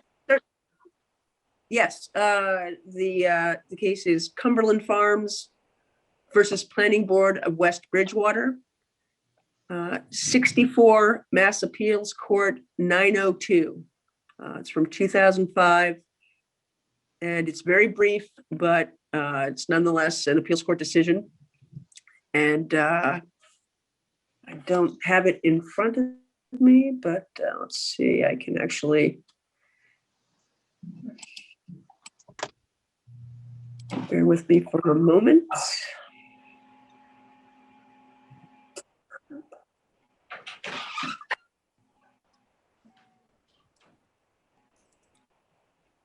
While Betsy's doing that, this is Richard. I'll just make a comment.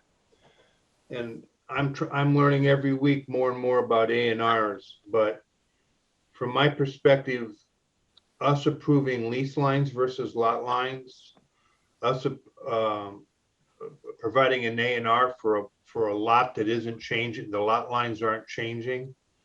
For a lot that is not buildable, I don't understand why this is even in front of us. I agree, Richard. Yep. Why don't we just deny it? Let them go about their business. Let them get them stamped in someplace else. If I may, we're not the board. One at a time, please. If I may, we're not asking the board to approve. We're not asking the board to approve anything. We're not asking for approval of lease delineation, lease area delineation, or whether or not it's appropriate to carve out these non-buildable portions.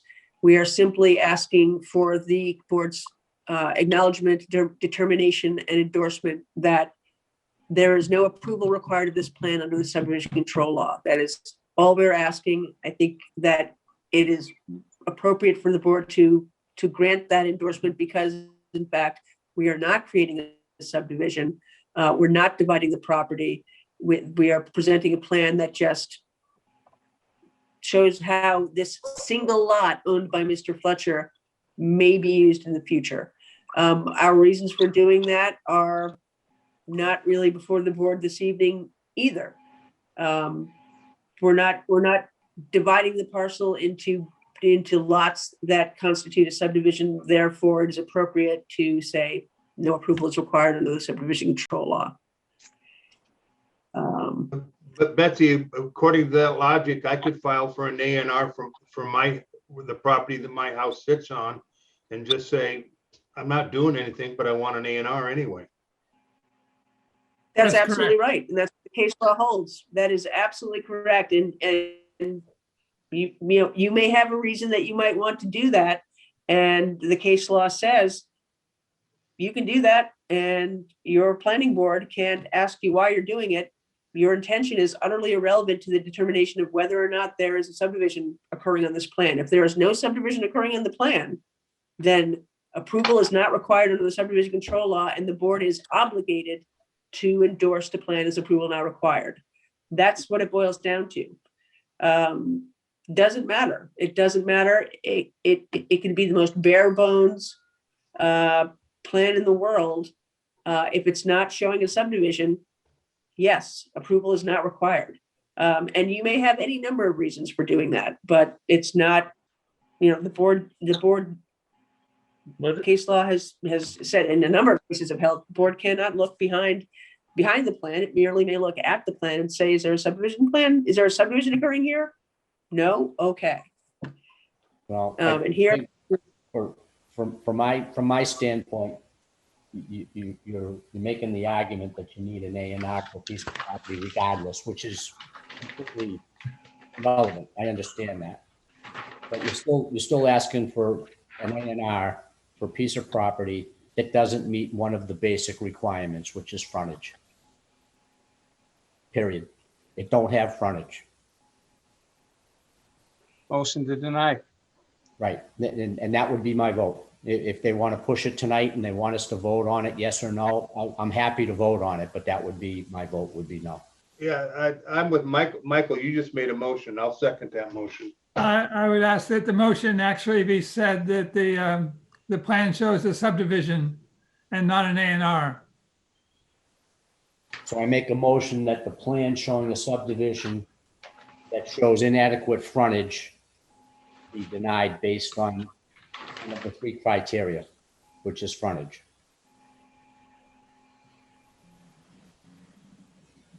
Second. Is that good for you? Excuse me? Is that what Ken wants us to do, recommends to do? No, I recommend that you endorse it as a perimeter plan and let it roll. But that's not what Thank they're you. asking. That's not what he said. that is what we're asking. That is, if I may, and sorry to jump in, but to the chair, sir, that is what we are asking. Endorse it. If it's not sufficient to protect our, to serve as the plan freeze that we are hoping it will, then so be it. But under the case law, this board has no grounds not to endorse it as an A&R plan. And Ken, what was the reference that you made? Not an A&R, but as a perimeter plan? This is called a perimeter plan. It just shows the property as it is, as it exists. So why am I looking at a document that states right on it, approval not required under the subdivision control law?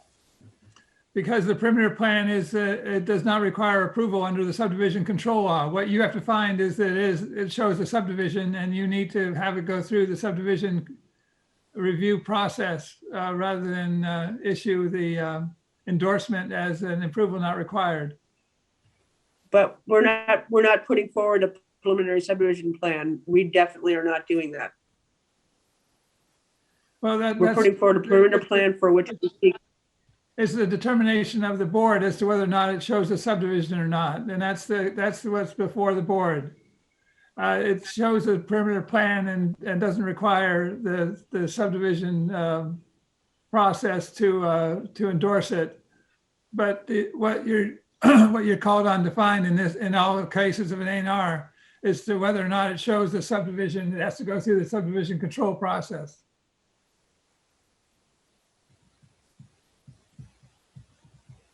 Agreed, and it does not depict a subdivision. You sound like you contradicted yourself, Ken. Yeah. I think we stick with our motion. Yep, I agree.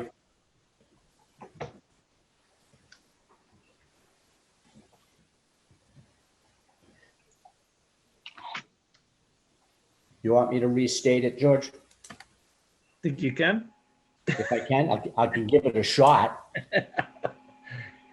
I make a motion that the plan as presented to us for 19-21 A&R David Fletcher, 0 Route 25, map 115, lot 1000, be denied based on lack of frontage. Second. Motion was made by Mike King, seconded by Mike Baptiste. I kind of hold with, I don't think it needed to be in front of us in the first place, but I'll call for a vote. All in favor, please say aye. Mike Baptiste. Aye. Mike King. Aye. Sam. Aye. Carl. I'm going to abstain because I'm not sure that I understand. Okay. Richard. Aye. And I think probably abstention's the best way to go. I'll abstain too, because while I think we're accurate, I don't think, I kind of agree it's a plan that could just be filed, and I don't think it protects it gives them subdivision protection. So it's what are we at? 4-2? 4-0-2. All right, next item. Thank you. Yep, good night. Is Canning, an A&R for Canning on, I don't have the particulars. Oh, maybe I do.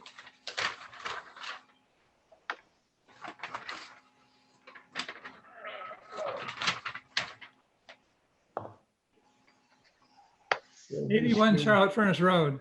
Yeah, for Canning Realty LLC. Here of, yeah.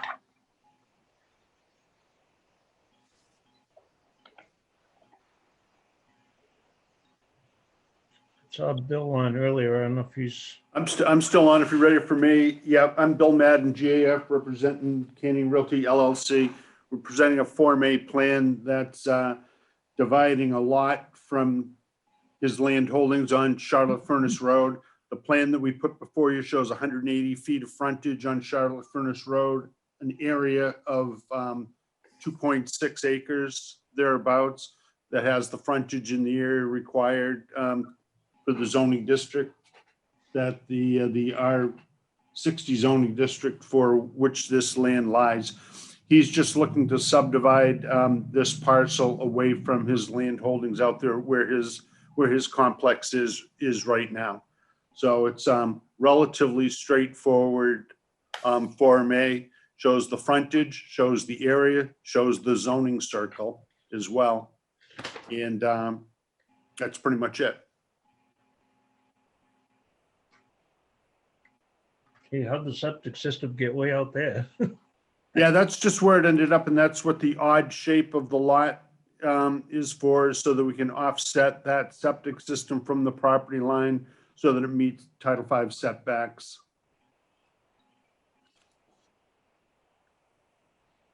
There's 2 easements, electric easements across, well, we're granting 2 electric easements across this lot that are shown on the dotted line in a detail up at the top of the sheet. Both of those electrical easements, Bill? They're the service, electric service to Craig's buildings. One goes to the building up front, one goes to the building in the rear. Okay.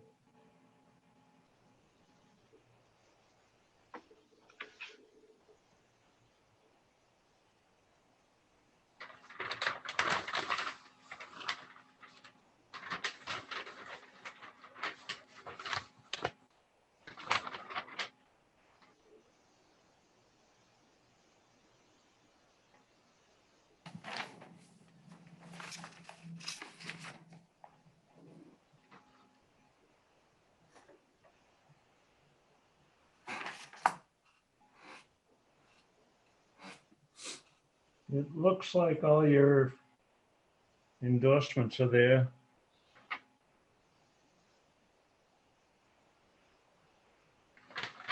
Any questions from the board?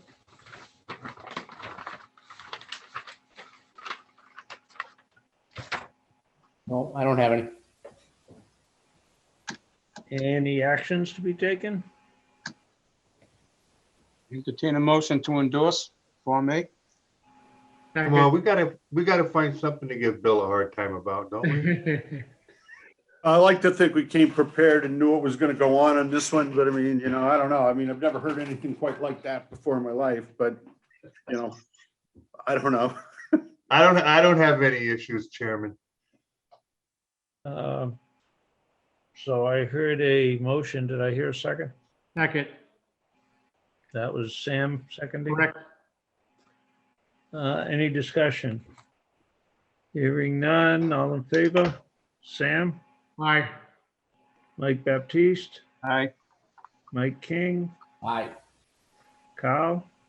I'm not confused this time, so I'll vote aye. Well, you are, because you don't get to vote on A&Rs, but I'll take your vote anyway. Yeah, no, I know. Mike King, Aye.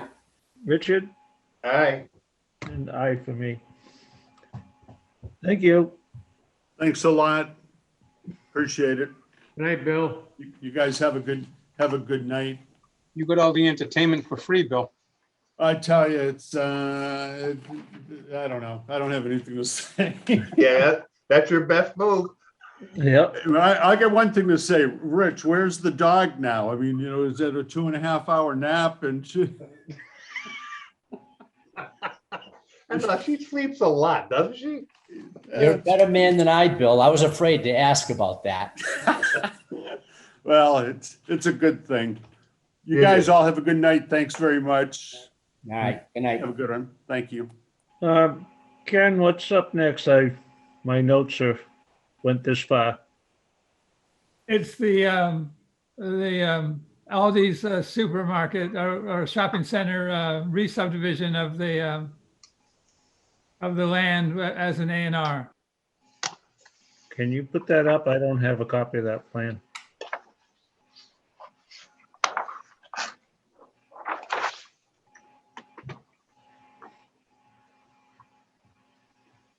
We're going to be talking about lease lines again? I sure hope not.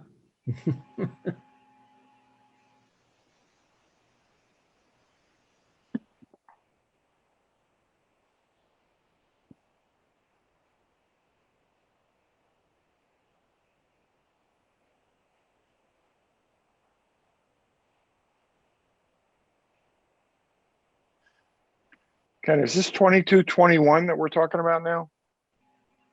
Yes. Yes, it is. Wasn't this before us once before? Was. Yeah, I kind of remember this. Yeah, they're redoing the lines. Wasn't there some questions or concerns about parking? Yeah, that was the idea that there was parking within the individual lot lines. Yeah.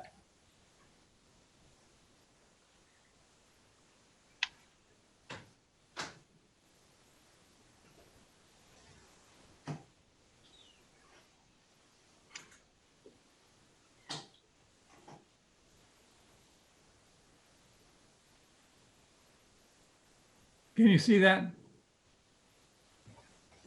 can see it, but I don't,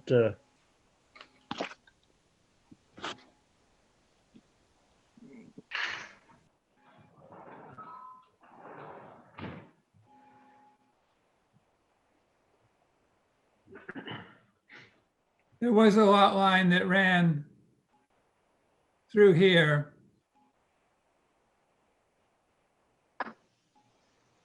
This removed.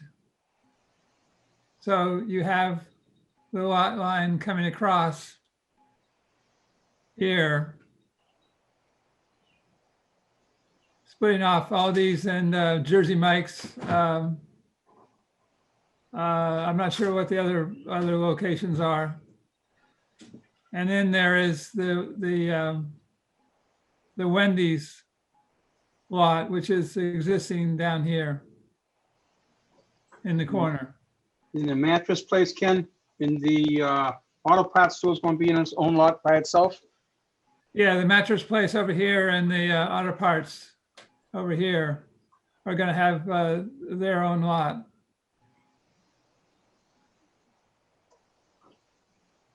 That looks like a better configuration than the last one they brought to us as far as parking for the mattress store. I think the last one left little to no parking for that store.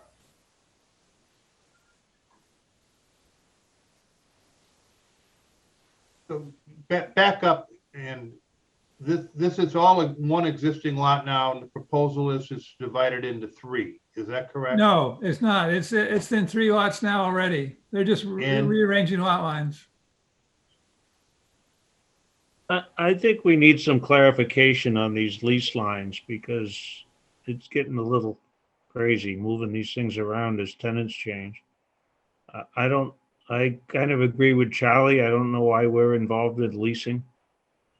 These are actual lots that are being created. These aren't lease lines. So they can sell them parcels off to separate people if they wanted to, all separate owners, right? Yeah, they could.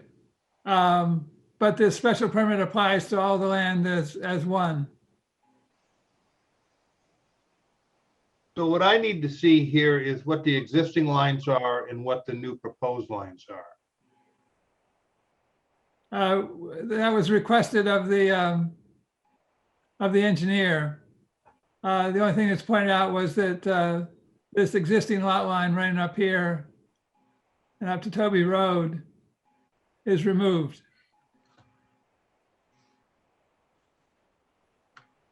Well, Yeah, it'd be nice to have another set of plans to look at side by side so that we could see. I agree with Richard, it's kind of confusing. How are we Is doing it- for time? you mean times in terms that take action or not, Michael? Right. I think we got 21 days. And maybe we can have them come in and explain to us a little bit because these people are getting more creative with their subdivisions and everything else. Well, I think the same calculation for this as the last one is, we got 21 days to our next meeting. Yeah, but you need to file the decision with the town clerk, and that's on the 22nd day, which is too late and doesn't cover the 21 necessary. Oh, we should have talked about that on the last one. But since we denied it, I guess it doesn't matter. Doesn't matter. You took an action that it could be a Yeah. course of appeal anyway. Well, is it upon us to go look at the lot lines ourselves? I mean, the existing ones, that's data's available to us. I mean, obviously the engineer or the applicant would have done themselves a big favor to come in with the data that's required. Well, I think if you look at what's presented, it does meet the requirements. The only change represented is that dashed line across in front of. Where's that go from there, Ken? From It that goes point? up to Toby Road. Okay. So that line is being removed. Mhm. So it gives each lot frontage and access.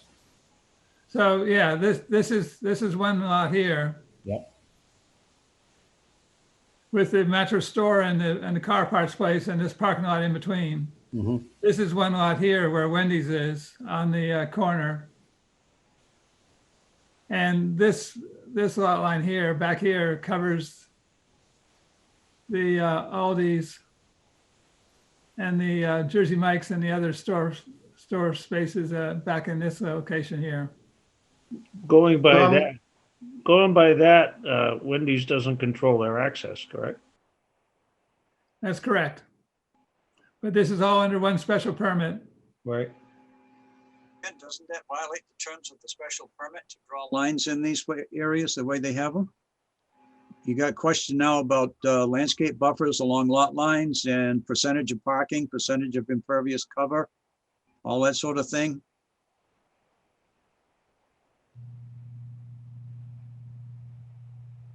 Yes, that the special permit would define what is allowed in those spaces. Yeah, I know, but because as a part of the special permit, and as I recall, this was a ZBA special permit, wasn't it? Yes, I think it Yes, it was. was. Yeah, but that was, I don't recall that it ever showed any division of lot lines like this. It was all one parcel. Or there were two parcels originally, because it came from Beaton Company, and then there was another separate lot that was in there. But they showed it as a single parcel for the purposes of that special permit. So if you put these new lot lines in there, aren't you going to be then in violation of the special permit for each one of these lots because of the percentage of impervious cover, the landscaping and the buffers that are required between commercial uses? That's something that probably would require a legal opinion as to how the special permit applies to the individual lots as a whole.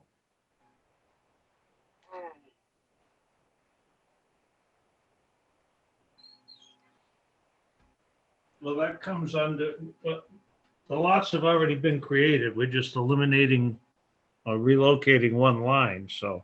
When were they created, George? Excuse me? When were they created? I couldn't give you the exact time. I don't know, did we? I thought they withdrew that plan. It came here before. We never did it, Judge. Well, I know it came up before. Should we check and see if it's? I don't think you ever endorsed it. I think they withdrew it. Did it go back? Yeah, I don't remember. I don't know. How can we find that out?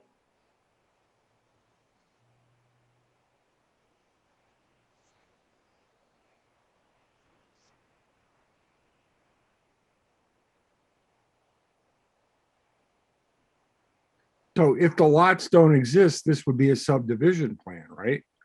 It would still be an A&R, but you could follow the logic that in subdividing it, we're changing the special permit. And you'd have to compare each lot to see if it conformed. And how does the Wendy's lot conform if it has no access to Toby Road? It doesn't, it has frontage on Toby Road. But it has no access. And you can get access any way you want to a property, as long as the map shows that it has frontage on the right of way. It has a proper width graded construction or is a public way. And it would,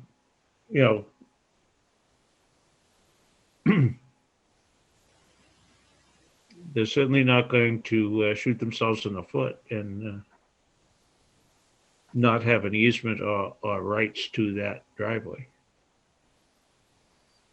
Well, that's what I'm thinking is what happens is that if there's some kind of rift between the two property owners and the property owner in the center tells Wendy's, hey, you can't use my property to access your business location. Well, I There are would say cross that, easements already in place that allows the continuation of the access. Yeah, but as a single lot, is it not, Ken? well, I would say all the buildings on the property have rights to the common ways.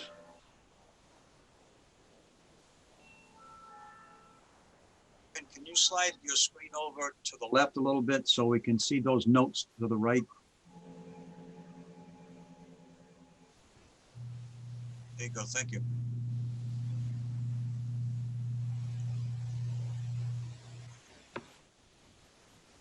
Let's see what Assessors Map 85 shows. I've got it up right now if you want me to share. What does it show, Richard?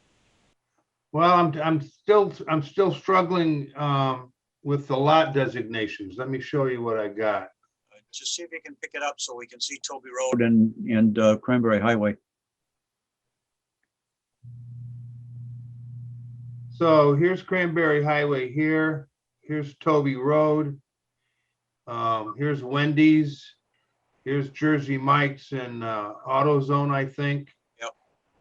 I don't know what 104.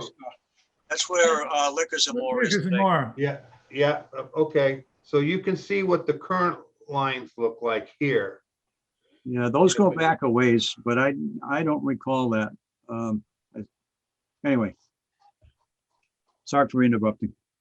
I don't know. I'm just trying to share information here. So the lot line disappears in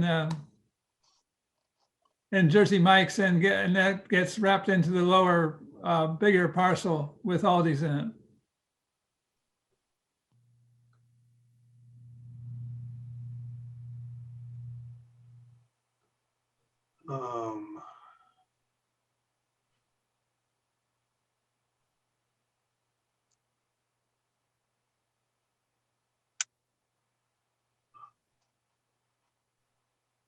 Go What's the name down. of this one? Third, Hold on. fourth from the bottom. 2221.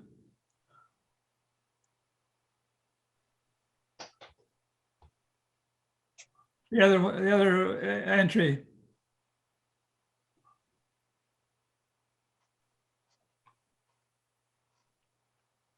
Let me just turn it. And you see where Jersey Mike's is there, that the that extension down that way towards the Liquors and More and Aldi's is added to the Aldi's lot, and the middle lot is reduced in size.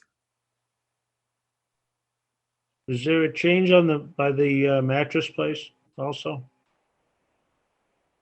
Yeah, it's cut off there, so that the Jersey Mike's building goes to the Aldi's lot on the bottom, and the mattress store and the auto parts have their own lot in the middle.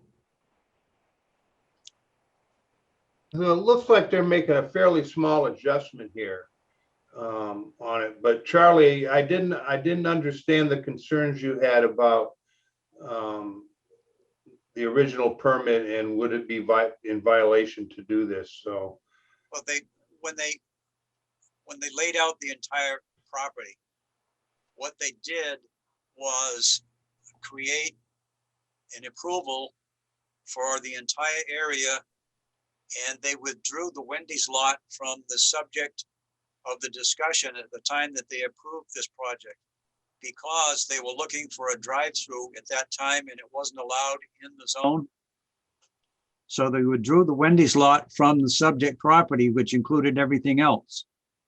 And they laid out their parking and laid out their landscaping as if it was one piece. So when you divide it and put separate lot lines to where, as Mike Baptista said, yeah, you can convey that out to somebody else. Now you've got separate boundaries. And the zoning bylaw says that where you have lot lines, you're supposed to have buffer zones, and the impervious cover is so much of a percentage. And the parking has to accommodate it according to the use.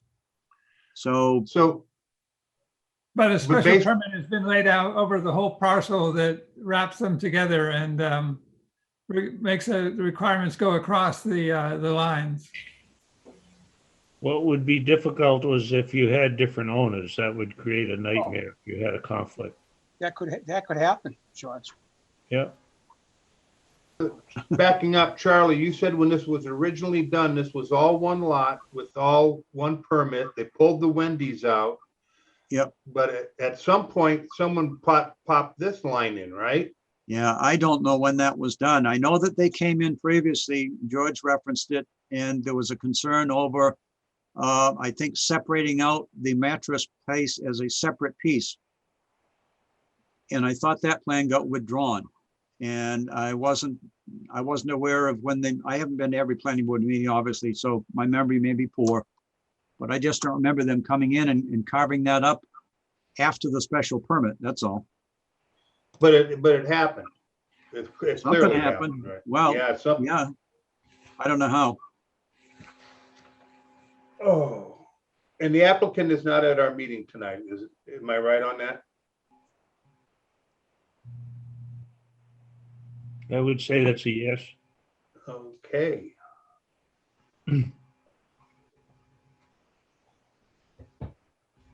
Well, I'll be honest with you, I really have to study this a little bit. I need to understand exactly how these lines are, because it looks to be on the surface a very minor change that they've smoothed this out right here.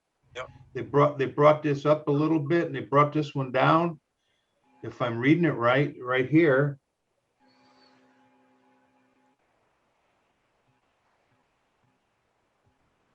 I think from there over to the right, there's been no change. Yeah, that's what I see, right, this part right here. Yeah. I would,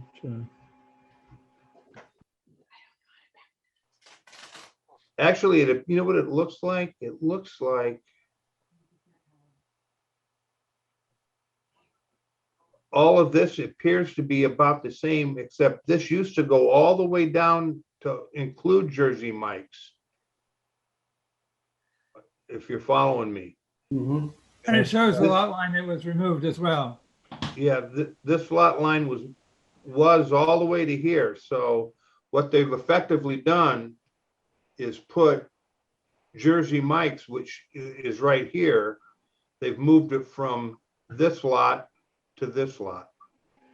correct. There's a nails building in here as well. There's two businesses in that building, if I remember right. Not that I like Jersey Mike's or anything. Mike's good. Who's the applicant on this, Ken?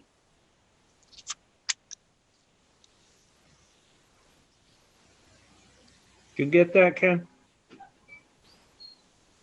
This is Jay Donegan, JDC, Wareham LLC. This is the original shopping center developer.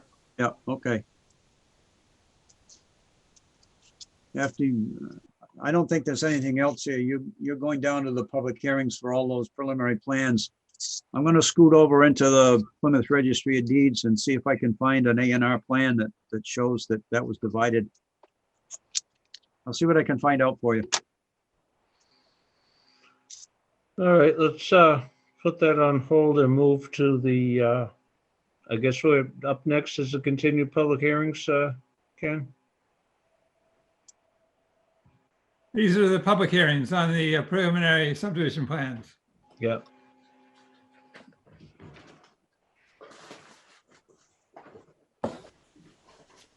And the first one up is Rocky Maple Cranberry Company off North Carver Road.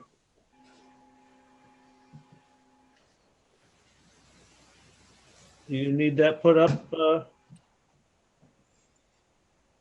Need that on the screen? Anyone?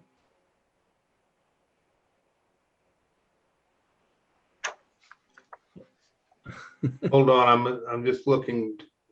Is it in our folder? Yeah, I think it's there. I'm looking at It is. In the documents. So what's the action tonight? Is this an acceptance process or our first round of questionings to the applicant? Yeah, this is a public hearing. I think we discussed last time more of why they're in front of us. It is public hearing, right, Ken?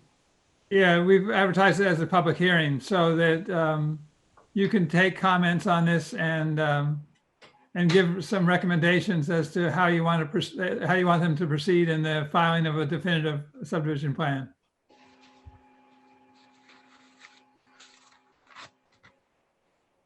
I can introduce ourselves, folks, if Chairman would like. Sure. Good evening. This is a preliminary subdivision plan, or a Form B, otherwise known as, for the Rocky Maple Cranberry Company. The board is familiar with this property from a recent site plan review for a solar project. I am, just for the record, Sarah Stearns with Beals and Thomas, and my colleague, professional engineer Matt Cody, is here tonight to give the board a brief overview and answer any technical questions you may have. We also have our project counsel, Charles LeRae, here as well. So I'm going to turn it over to Matt and he can run through the plan. It's a proposed 3-lot subdivision. Again, as we heard earlier tonight from town council, it's a preliminary plan for the board's review and comment. So let us know if you have questions. Matt, do you want to share your screen, or Ken, do you have it up, or what would the board like us to do here? I would prefer the applicant share their screen with us. Okay. Matt, That's do you mine. want to, so you can point to it, or would you like me to? Yep, no, I got it. Okay. I'm going back on mute.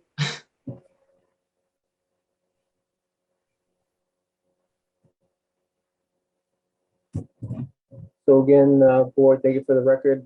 Matt Cody with Beals and Thomas. Again, we're here on behalf of Rocky Maple Cranberry Company for the Rocky Maple subdivision preliminary plan.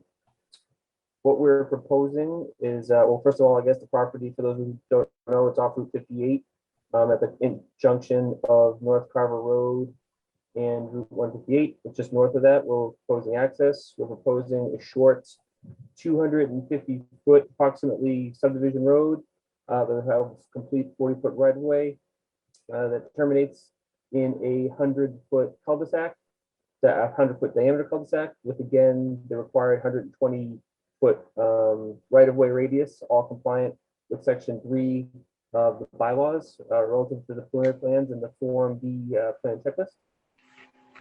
All the lots, so it combines and it'll start into 3 lots, but they're shown here. Lots 1, 2, and 3 all have the required size, frontage, upland area requirements, at least for this stage of design. Those design criteria, they all need to be, we're all in the residential 60 zoning district. So all the lots have a minimum area of 60,000 square feet. They all have the minimum 180 feet of frontage. They all have the required setbacks. And as I previously mentioned, they also have the required upland area percentage based on being 80% of that minimum lot size. So that's it, pretty straightforward. Again, just a short cul-de-sac road, 3 lots for your consideration tonight. I'm sorry, Matt, help me. Where's the frontage for lot 2? Lot 2 would be on the road. So the road comes in lot 2. So lot 2's frontage is from this point here along the cul-de-sac road to that point there. And so for lot 2, that equates to about just over 205 feet. Show me again. I'm not. So from this is the lot line between 2 and 3, and this is the lot line between 1 and 2. So the frontage follows the road here. That's 200 feet? Correct. This is this plan is a fairly blown out. I mean, the whole part, I mean, we're talking about 77 acres, so this is pretty blown out. It's not, the scale is it's a 80 scale plan. Fine, all right, I got it, thank you. Sure.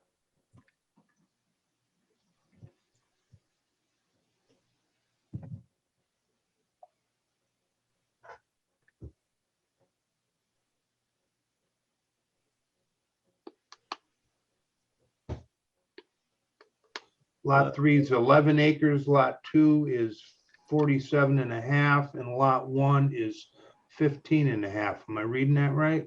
Correct.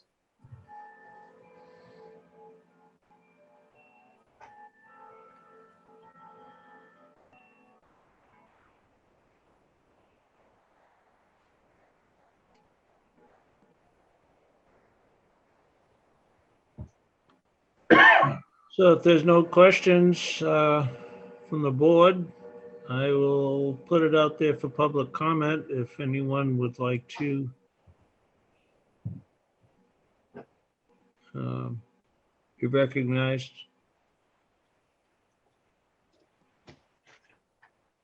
I think we all recognize this is a freeze plan to offer whatever protection it can by that.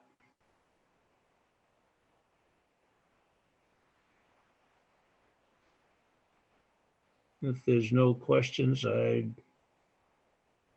or comments, is there any comments from the board as to what might be necessary should this come as a definitive plan?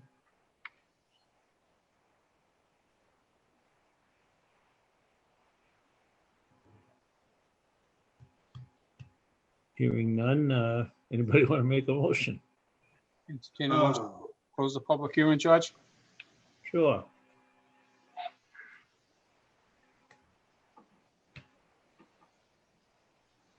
Is there a second? I'll second that. This is Richard. Made by Mike Baptiste, seconded by Richard. Any discussion? All in favor of closing the public hearing? Richard? Aye. Mike Baptiste? Aye. Mike King? Aye. Carl? Aye. Sam? Aye. And I for the chair. Another action?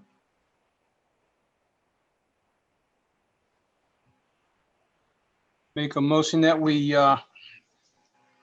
accept the plan, the preliminary plan, the subdivision plan as put in front of us.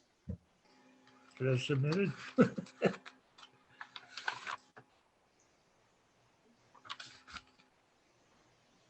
I'll second that.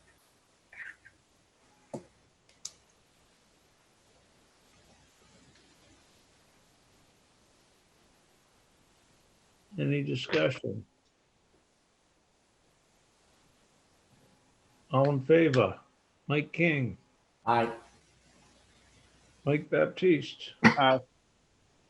Sam? Aye. Richard? Aye. And Carl? Aye. And I for the chair. Very good. Next. Excellent, thank you. Thank you. Good night. Good night.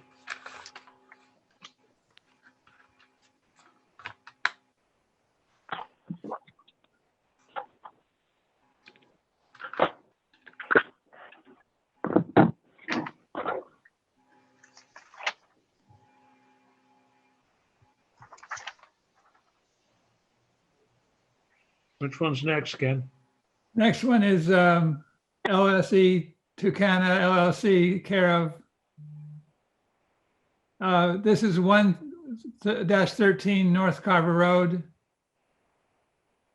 Preliminary subdivision plan. This is a new property. Has not been reviewed as a special permit for any other use. Is this another farm also? That's the intention, apparently, yes. Good evening. My name is Steve Combe. I'm representing the applicant. Would you like me to do a brief presentation? Sure. If it pleases the board? Please.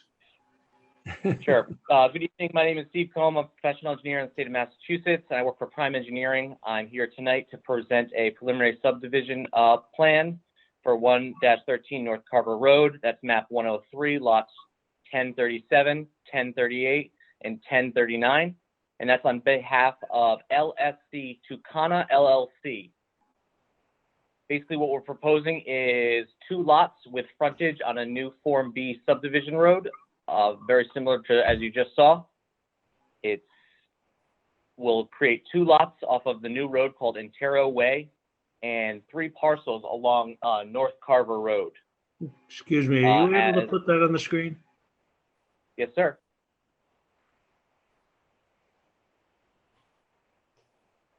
Can we see my screen here? There you go. Thanks. Yep, so just to orient you, north is facing left on this sheet, and there's a small bit on North Carver Road, but we have 2 large lots that we're creating, along with 3 parcels along the frontage on Route. Whoops. There's some zooming problems here. 58. As Ken mentioned, this is the intent here is to freeze the zoning for future solar array. And that concludes my brief presentation. I'm happy to answer any questions from the board or the public. How many parcels are we talking about here? I look at the heavy Sure. black line. The heavy black line is the total outline of the existing lot. Is that correct? Existing lots, that's correct. And you're breaking it into how many parcels? So it'd be 2 lots and then 3 parcels along the Route 58 with one of the existing lots to remain. So we're proposing 2 lots. And those lots we're doing the parcels so they're forced to have frontage on the new road we're creating in this location here, which meets all the requirements of a subdivision road. And then we'll give the lots 1 and 2 adequate frontage along that road, along with, the upland area and the other requirements needed. I'm a little confused here. Why are you creating the cul-de-sac in here? Don't you have frontage on 58? Right, we want to force the frontage to be on the new subdivision road. That's the goal. And that's That's why we did it specifically, that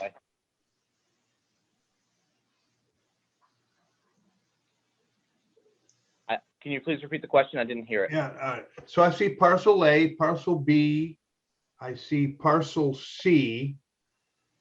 I see a very narrow strip of land on Route 58 between parcels B and C. I'm not sure what that is. And I see lots 1 and 2 where your radius circles are, right? That's correct. And lots 1 and 2 have all its frontage on the new road. Correct. And so what is the lot? Oh, that's its own existing lot already. Yeah, and that'll remain. Yeah, this.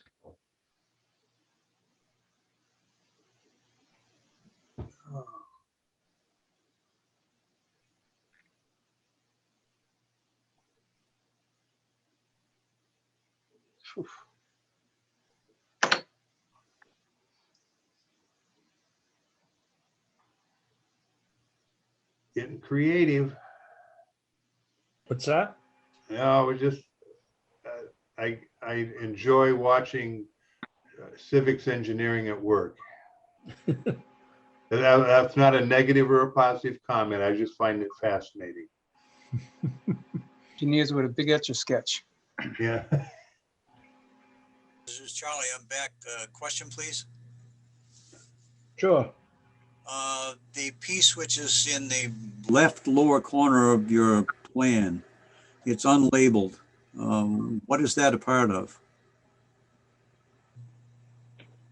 So that is lot 1039, as I mentioned before, and on the existing conditions, it is labeled. And so I can get that updated when we come back for the definitive. I do apologize for that. And it's a lot line of common ownership now. So that's just going to be added to lot B for the proposal. That's all right. Let me take that back. Lot 2, not B. That is being added to lot 2. Yeah, okay.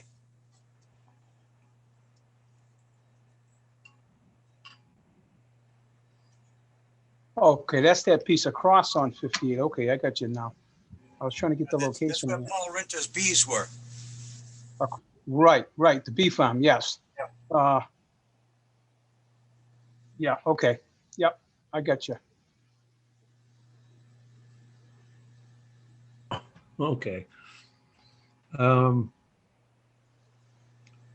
Again, we're in the public hearing, so I will ask for public comment. If anyone would like to, I see Nancy McHale has her hand up. Yes, thank you, George. Nancy McHale here. I just wondered, it looks like there's an awful lot of wetlands here, and I wondered, one is, are these all cranberry bogs? How much upland is associated with each one of these parcels, the new parcels? And is this in chapter 61? Either A or B?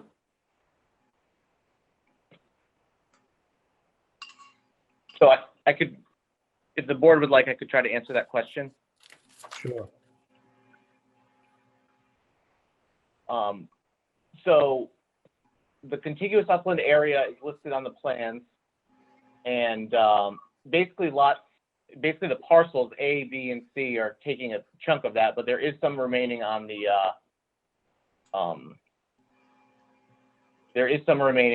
proposed lot 1 and 2.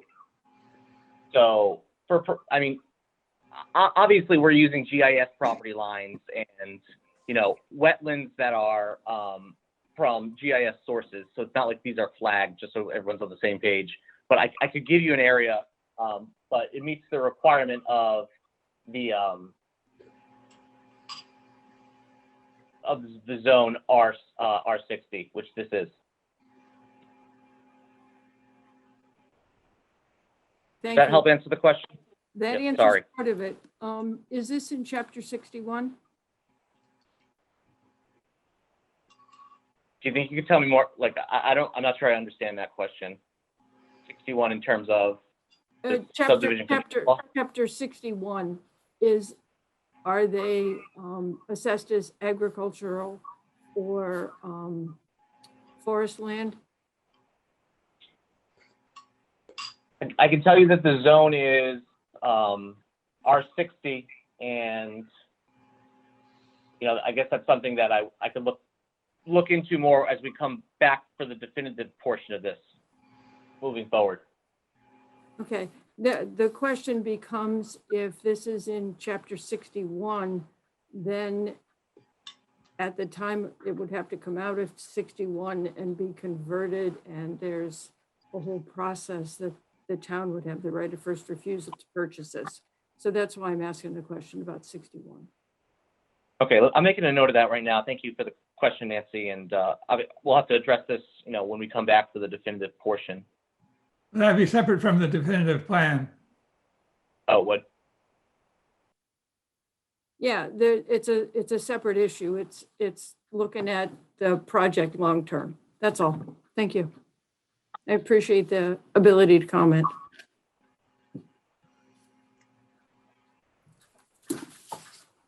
Is there anyone else that?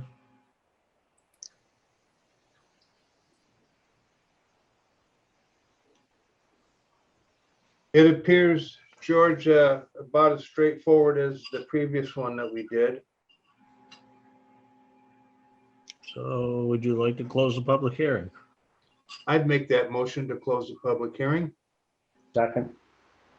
Motion made by Richard, seconded by Mike King. Discussion? All in favor of closing public hearing, say aye. Aye. Aye. Richard, I waited. keep forgetting these roll call things. Mike King, Aye. Mike Baptiste, Aye. Kyle, Aye. Sam. Sam?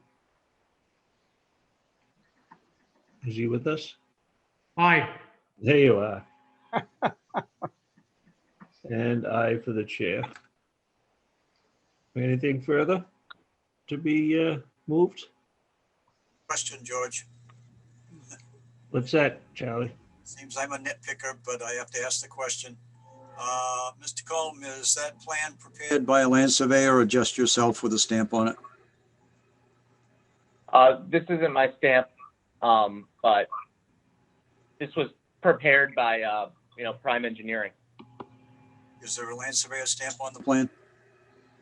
No, it's a professional engineer. Okay, well, there will have to be if you're going to do the definitive, because land surveyor is the only one who can establish new lot lines. Unmute. I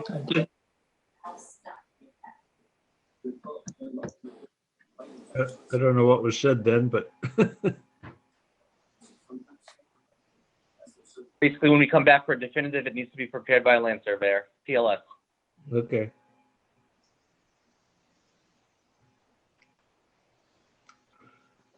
Anything further for the board? No. Entertain a motion to just How do I accept talk? the preliminary plan. Get your for, hand? Is that it? Oh, there it is. Can you mute that, Ken? Thank you. Thank you. So motion's been made. Was there a second? Second, Rich. Okay, made by Mike Baptiste, seconded by Richard. Any discussion? All in favor? Richard? Aye. Mike Baptiste? Aye. Mike King? Aye. Sam? Aye. Carl? Aye. Oh, boy. And I for the chair. Next up, Ken. Next up is a preliminary subdivision plan by Entero Energy LLC at 370 County Road. Mr. Chair, that's me again. If you want, I can make a brief presentation similar to what I just did. Okay, great. Okay. So I'll share my screen. Everyone can see that? Yep. So good evening again. My name is Steve Colm. I'm a professional engineer in the state of Massachusetts. I work for Prime Engineering. I'm here to present a preliminary subdivision plan for 370 County Road, and that is map 64, lots 1006, 1008, 1009, and 1010, 1010. Also map 65, lots 1000A, 1000B, and 1001. And this is on behalf of the applicant, Entero Energy. For this project, we are proposing 2 lots along with 2 parcels with frontage. Let me say that again. We're proposing 2 lots along with 2 parcels. The parcel's job, similar to the last presentation you heard, is to force the new frontage to be along the proposed Form B road. So just going over this briefly, you have the very thick lot line is the overall lots that I just described for the existing conditions. And we have our Form B road here. We also have proposed lot 1 to the north and proposed lot 2 to the south. And these are the parcels A and B along the frontage on County Road to force the frontage for these new proposed lots to be along the new road, which is named Energy Way, I believe. Oh, Energy Estates, and the road name is Energy Way. Yeah, I was correct. So that concludes my brief presentation, and I'm happy to answer any questions that the board or the public might have. What are the properties across the street for, just for a locus perspective? I can't read them. If you can blow those up a little bit. Where the ancillary house is, George? Sorry? You know where the Ansel Gurney house is? Yep. Across the street. Okay. Isn't Just that, a Google Maps up. That's isn't there a helpful. solar farm up there now, Charlie, though, Winter's Pit? Are we that far? I think this is before it. Oh, okay, yeah. Is this the Edgewater development?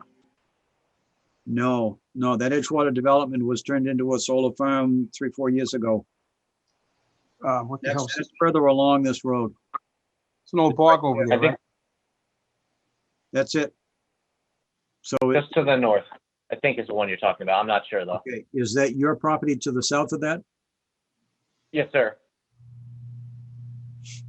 It's south of that, not directly south, but yes. Okay. Oh, I'm trying to think the name of the bogs over there. It'll come back to me. Most of it's cranberry bog, right? Looks like half of it is, Michael. The southern portion is existing bogs. The part directly south of the existing Come on. solar farm appears to be wooded. That looks like the Zimmer bog, Charlie. Yep. I think you're right. It is. Patricia, What? Wow.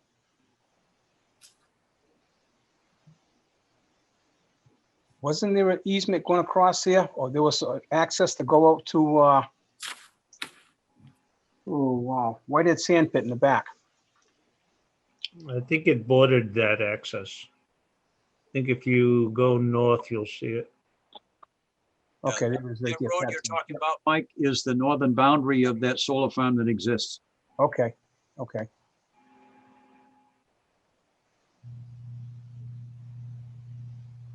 You can just see a little tiny bit of it at the very top of the sheet. Yeah, okay. Sorry. Guess we'll handle this one the same way as we did the other ones, huh?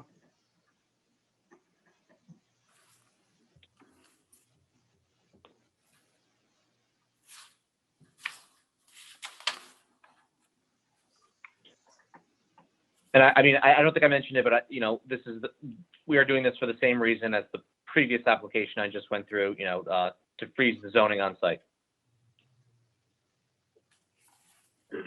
So I'm happy with questions from the public or the board. Thank you.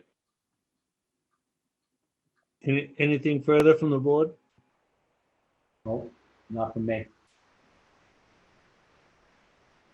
Okay, I'll open it up for public comment, and I see Nancy McHale has her hand up, so. Thank you very much for taking questions. I wondered how it appears from looking at the assessor's maps that there are existing, there's an existing house and farm buildings on that particular site. And I didn't know how that dovetailed with your new lot lines, or if it mattered how is that house going to be taken down for the solar projects, presumably?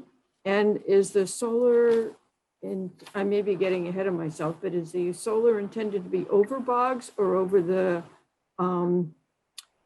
upland? So I really don't know anything about the solar project that they're going to be proposing. My company has been hired to facilitate this Form B subdivision. So I'm not sure I'm in a position to answer anything about the array. So I do apologize for that. No, that's fine, and that's fair, and I appreciate you making the comment. Thank you. Dee Jepson, son, got the hand up? Can you hear me? Yeah. I just wanted to ask the gentleman, I noticed when he zoomed in on the previous subdivision that was going on, that it said Intero Energy as well. Is there a relationship between LSE Tucana LLC and Intero Energy LLC? I can tell you, well, I'm not sure, Mr. Chairman, am I allowed to talk about the last application like this, or is that okay with you? If it's an easy answer, I don't mind. I mean, we're working for Intero Energy on both of these applications. I do not know their the structure for the LLCs and stuff like that. It's just not information I'm privy to. But Intero Energy is who I've been contracted with on both of these projects. Good enough. As far as how they're set up in their business, I'm not going to opine because I don't know. It would probably be to their advantage to send somebody who understands the relationship so they could answer these questions. Thank you. There's no solar field being suggested by this application. It's simply a preliminary subdivision plan, so.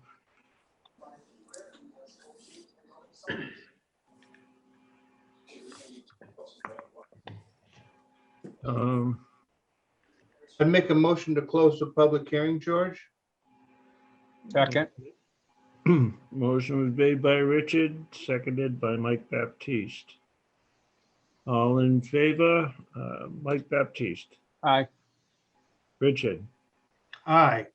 Mike King, Aye. Carl, Aye.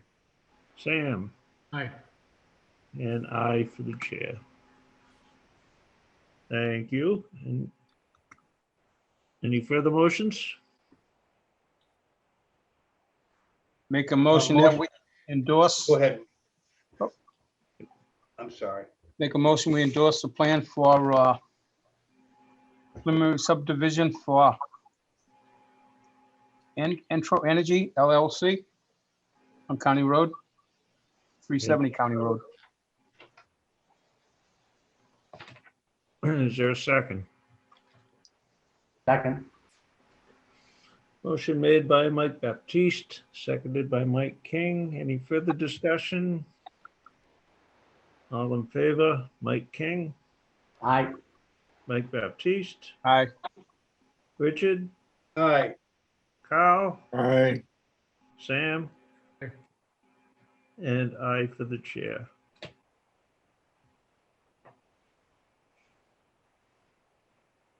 Anything else, Ken? Or we got more to do? The only thing left on there was the, something that happened just recently was putting on a public comment period on the master plan for updates and new initiatives. All right. Thank you. Thanks. Have a good night.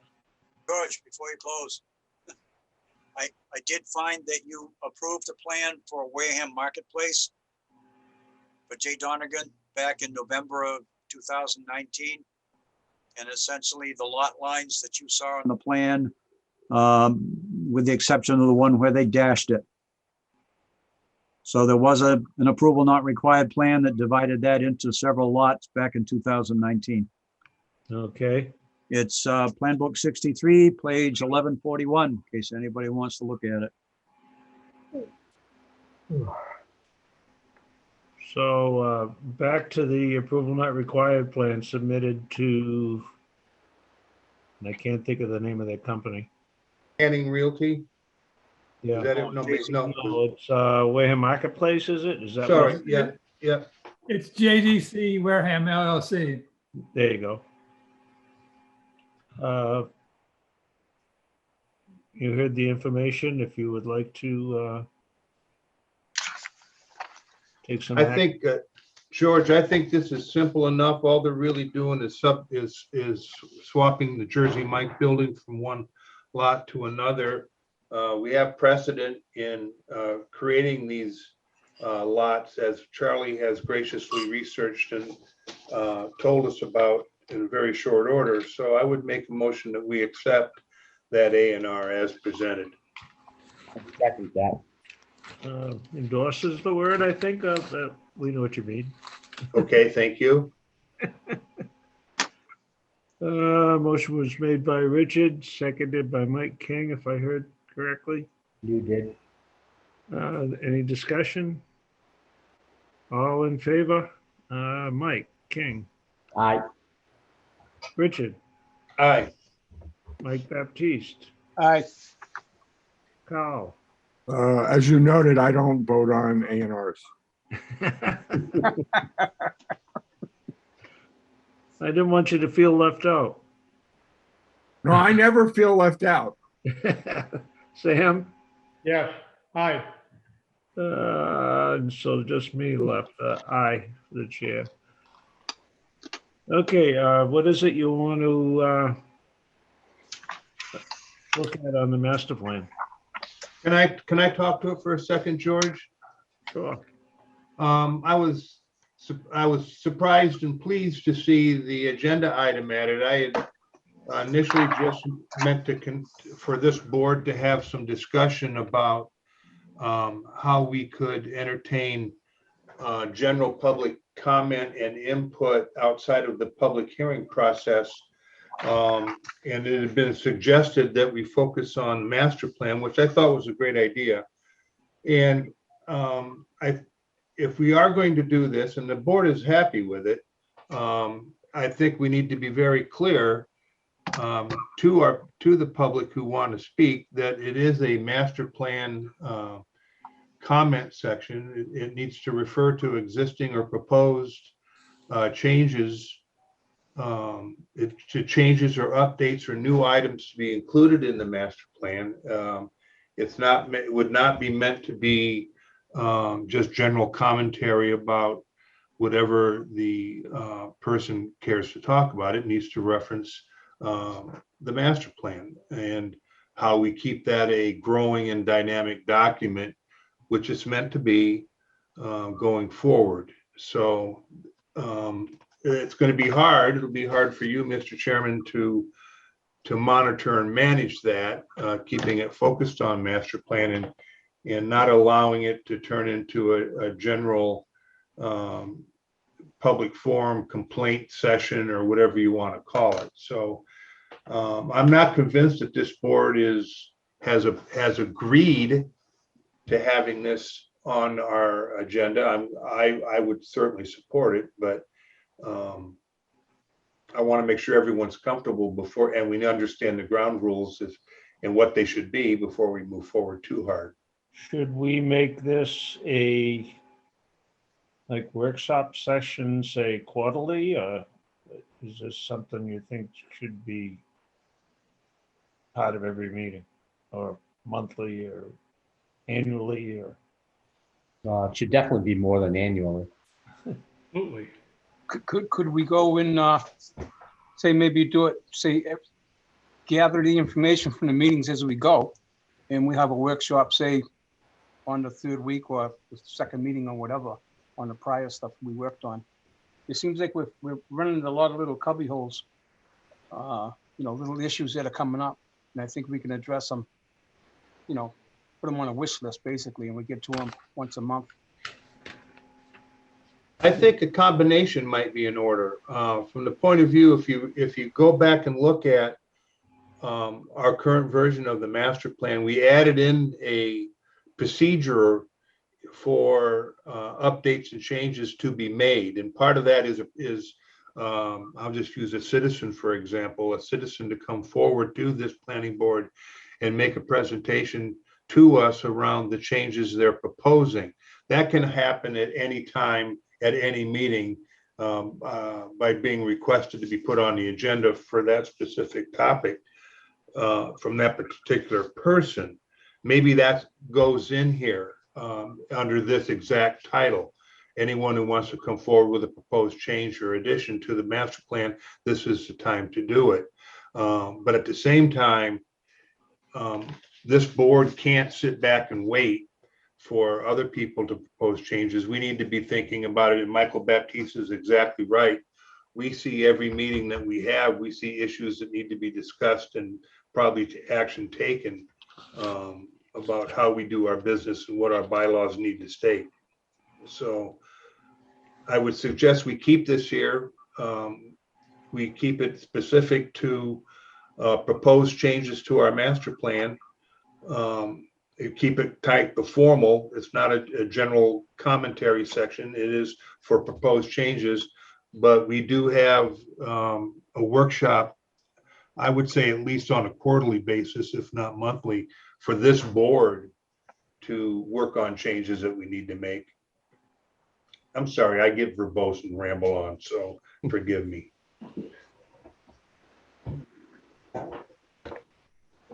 So I think you As I recall, you did put in a way to suggest amendments to the plan.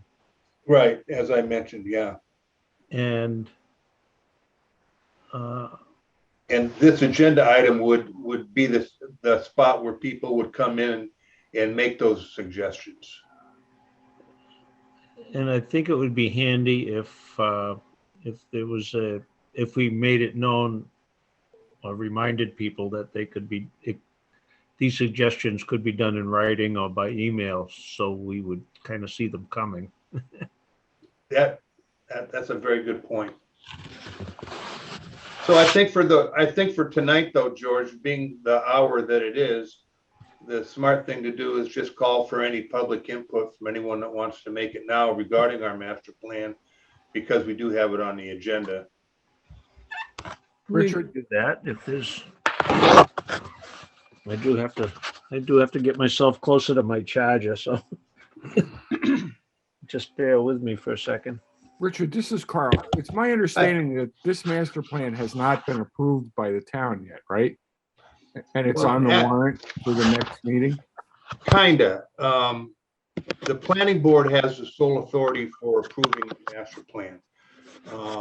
We got a lot of feedback that town meeting should have an opportunity to weigh in on it. And the article that we're taking to town meeting is for asking the town to endorse it. Okay. Not approve. Approve it, endorse it, or support it. Right.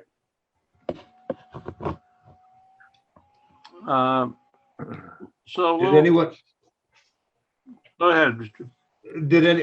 If no one had their hand up for master plan public input, we can close that. Or someone, I see people do have input, George. So why don't you take that input? Well, one hand hasn't changed, but it's been up right along. Nancy McHale is back up to comment. Yes, thank you very much. I believe that Tricia Wertz has been trying to raise her hand, and it looks like she's simply clapping. But I see it.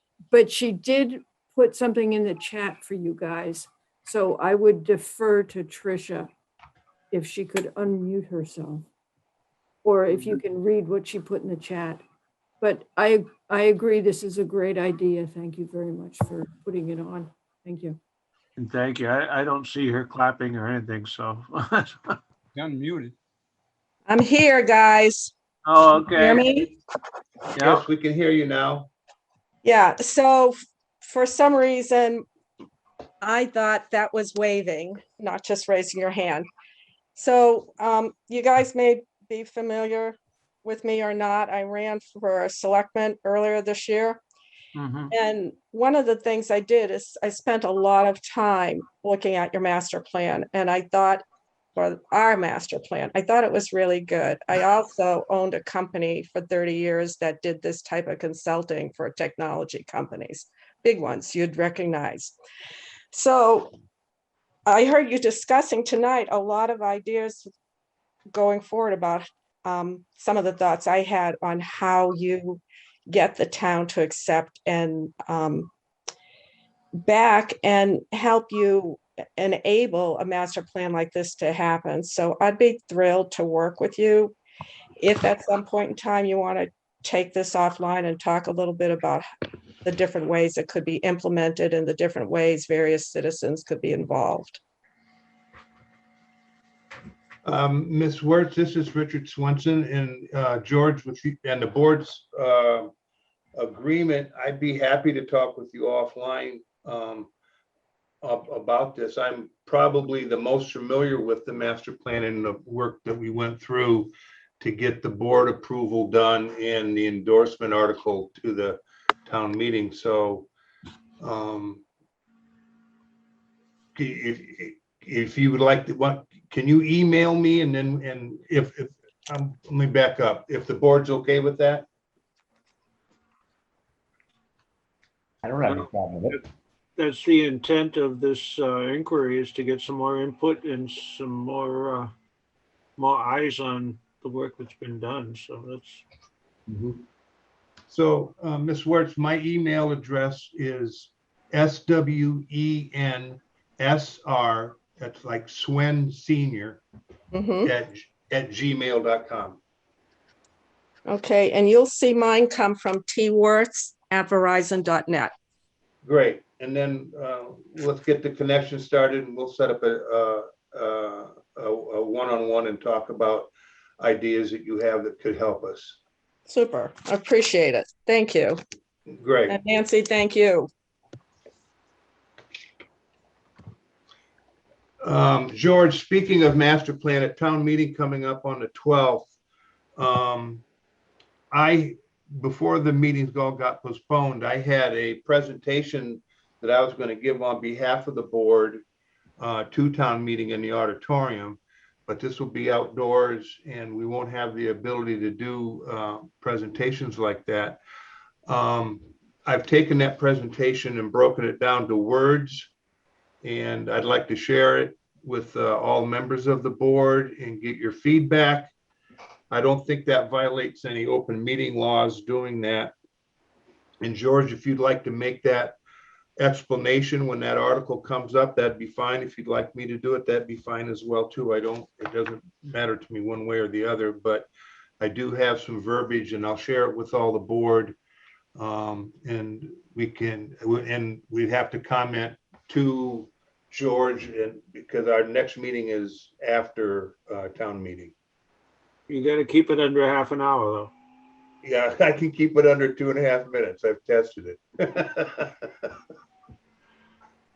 So I'll share that with everyone. And if there's any open meeting law experts, can I share that and solicit comments back? Is that okay to do? Yes, it is. Okay, great. So I'll send that out probably tomorrow, not tonight. As long as the comments are not what you can consider a deliberation, but exactly. If you're just editing a report, I think you're fine. Okay. Anything more, Ken? No, that's all from my side. Anything? Motion to adjourn? That might work. Second. Are we going to have some discussion here? Yeah. What's for dinner? All in favor? Mike Baptiste. Aye. Mike King. Aye. Richard. Aye. Carl. Aye. Sam. I'll go on the limb here and say aye. Thank you. Aye. And aye for the chair. Thank you, everyone. Good meeting. Have a good night.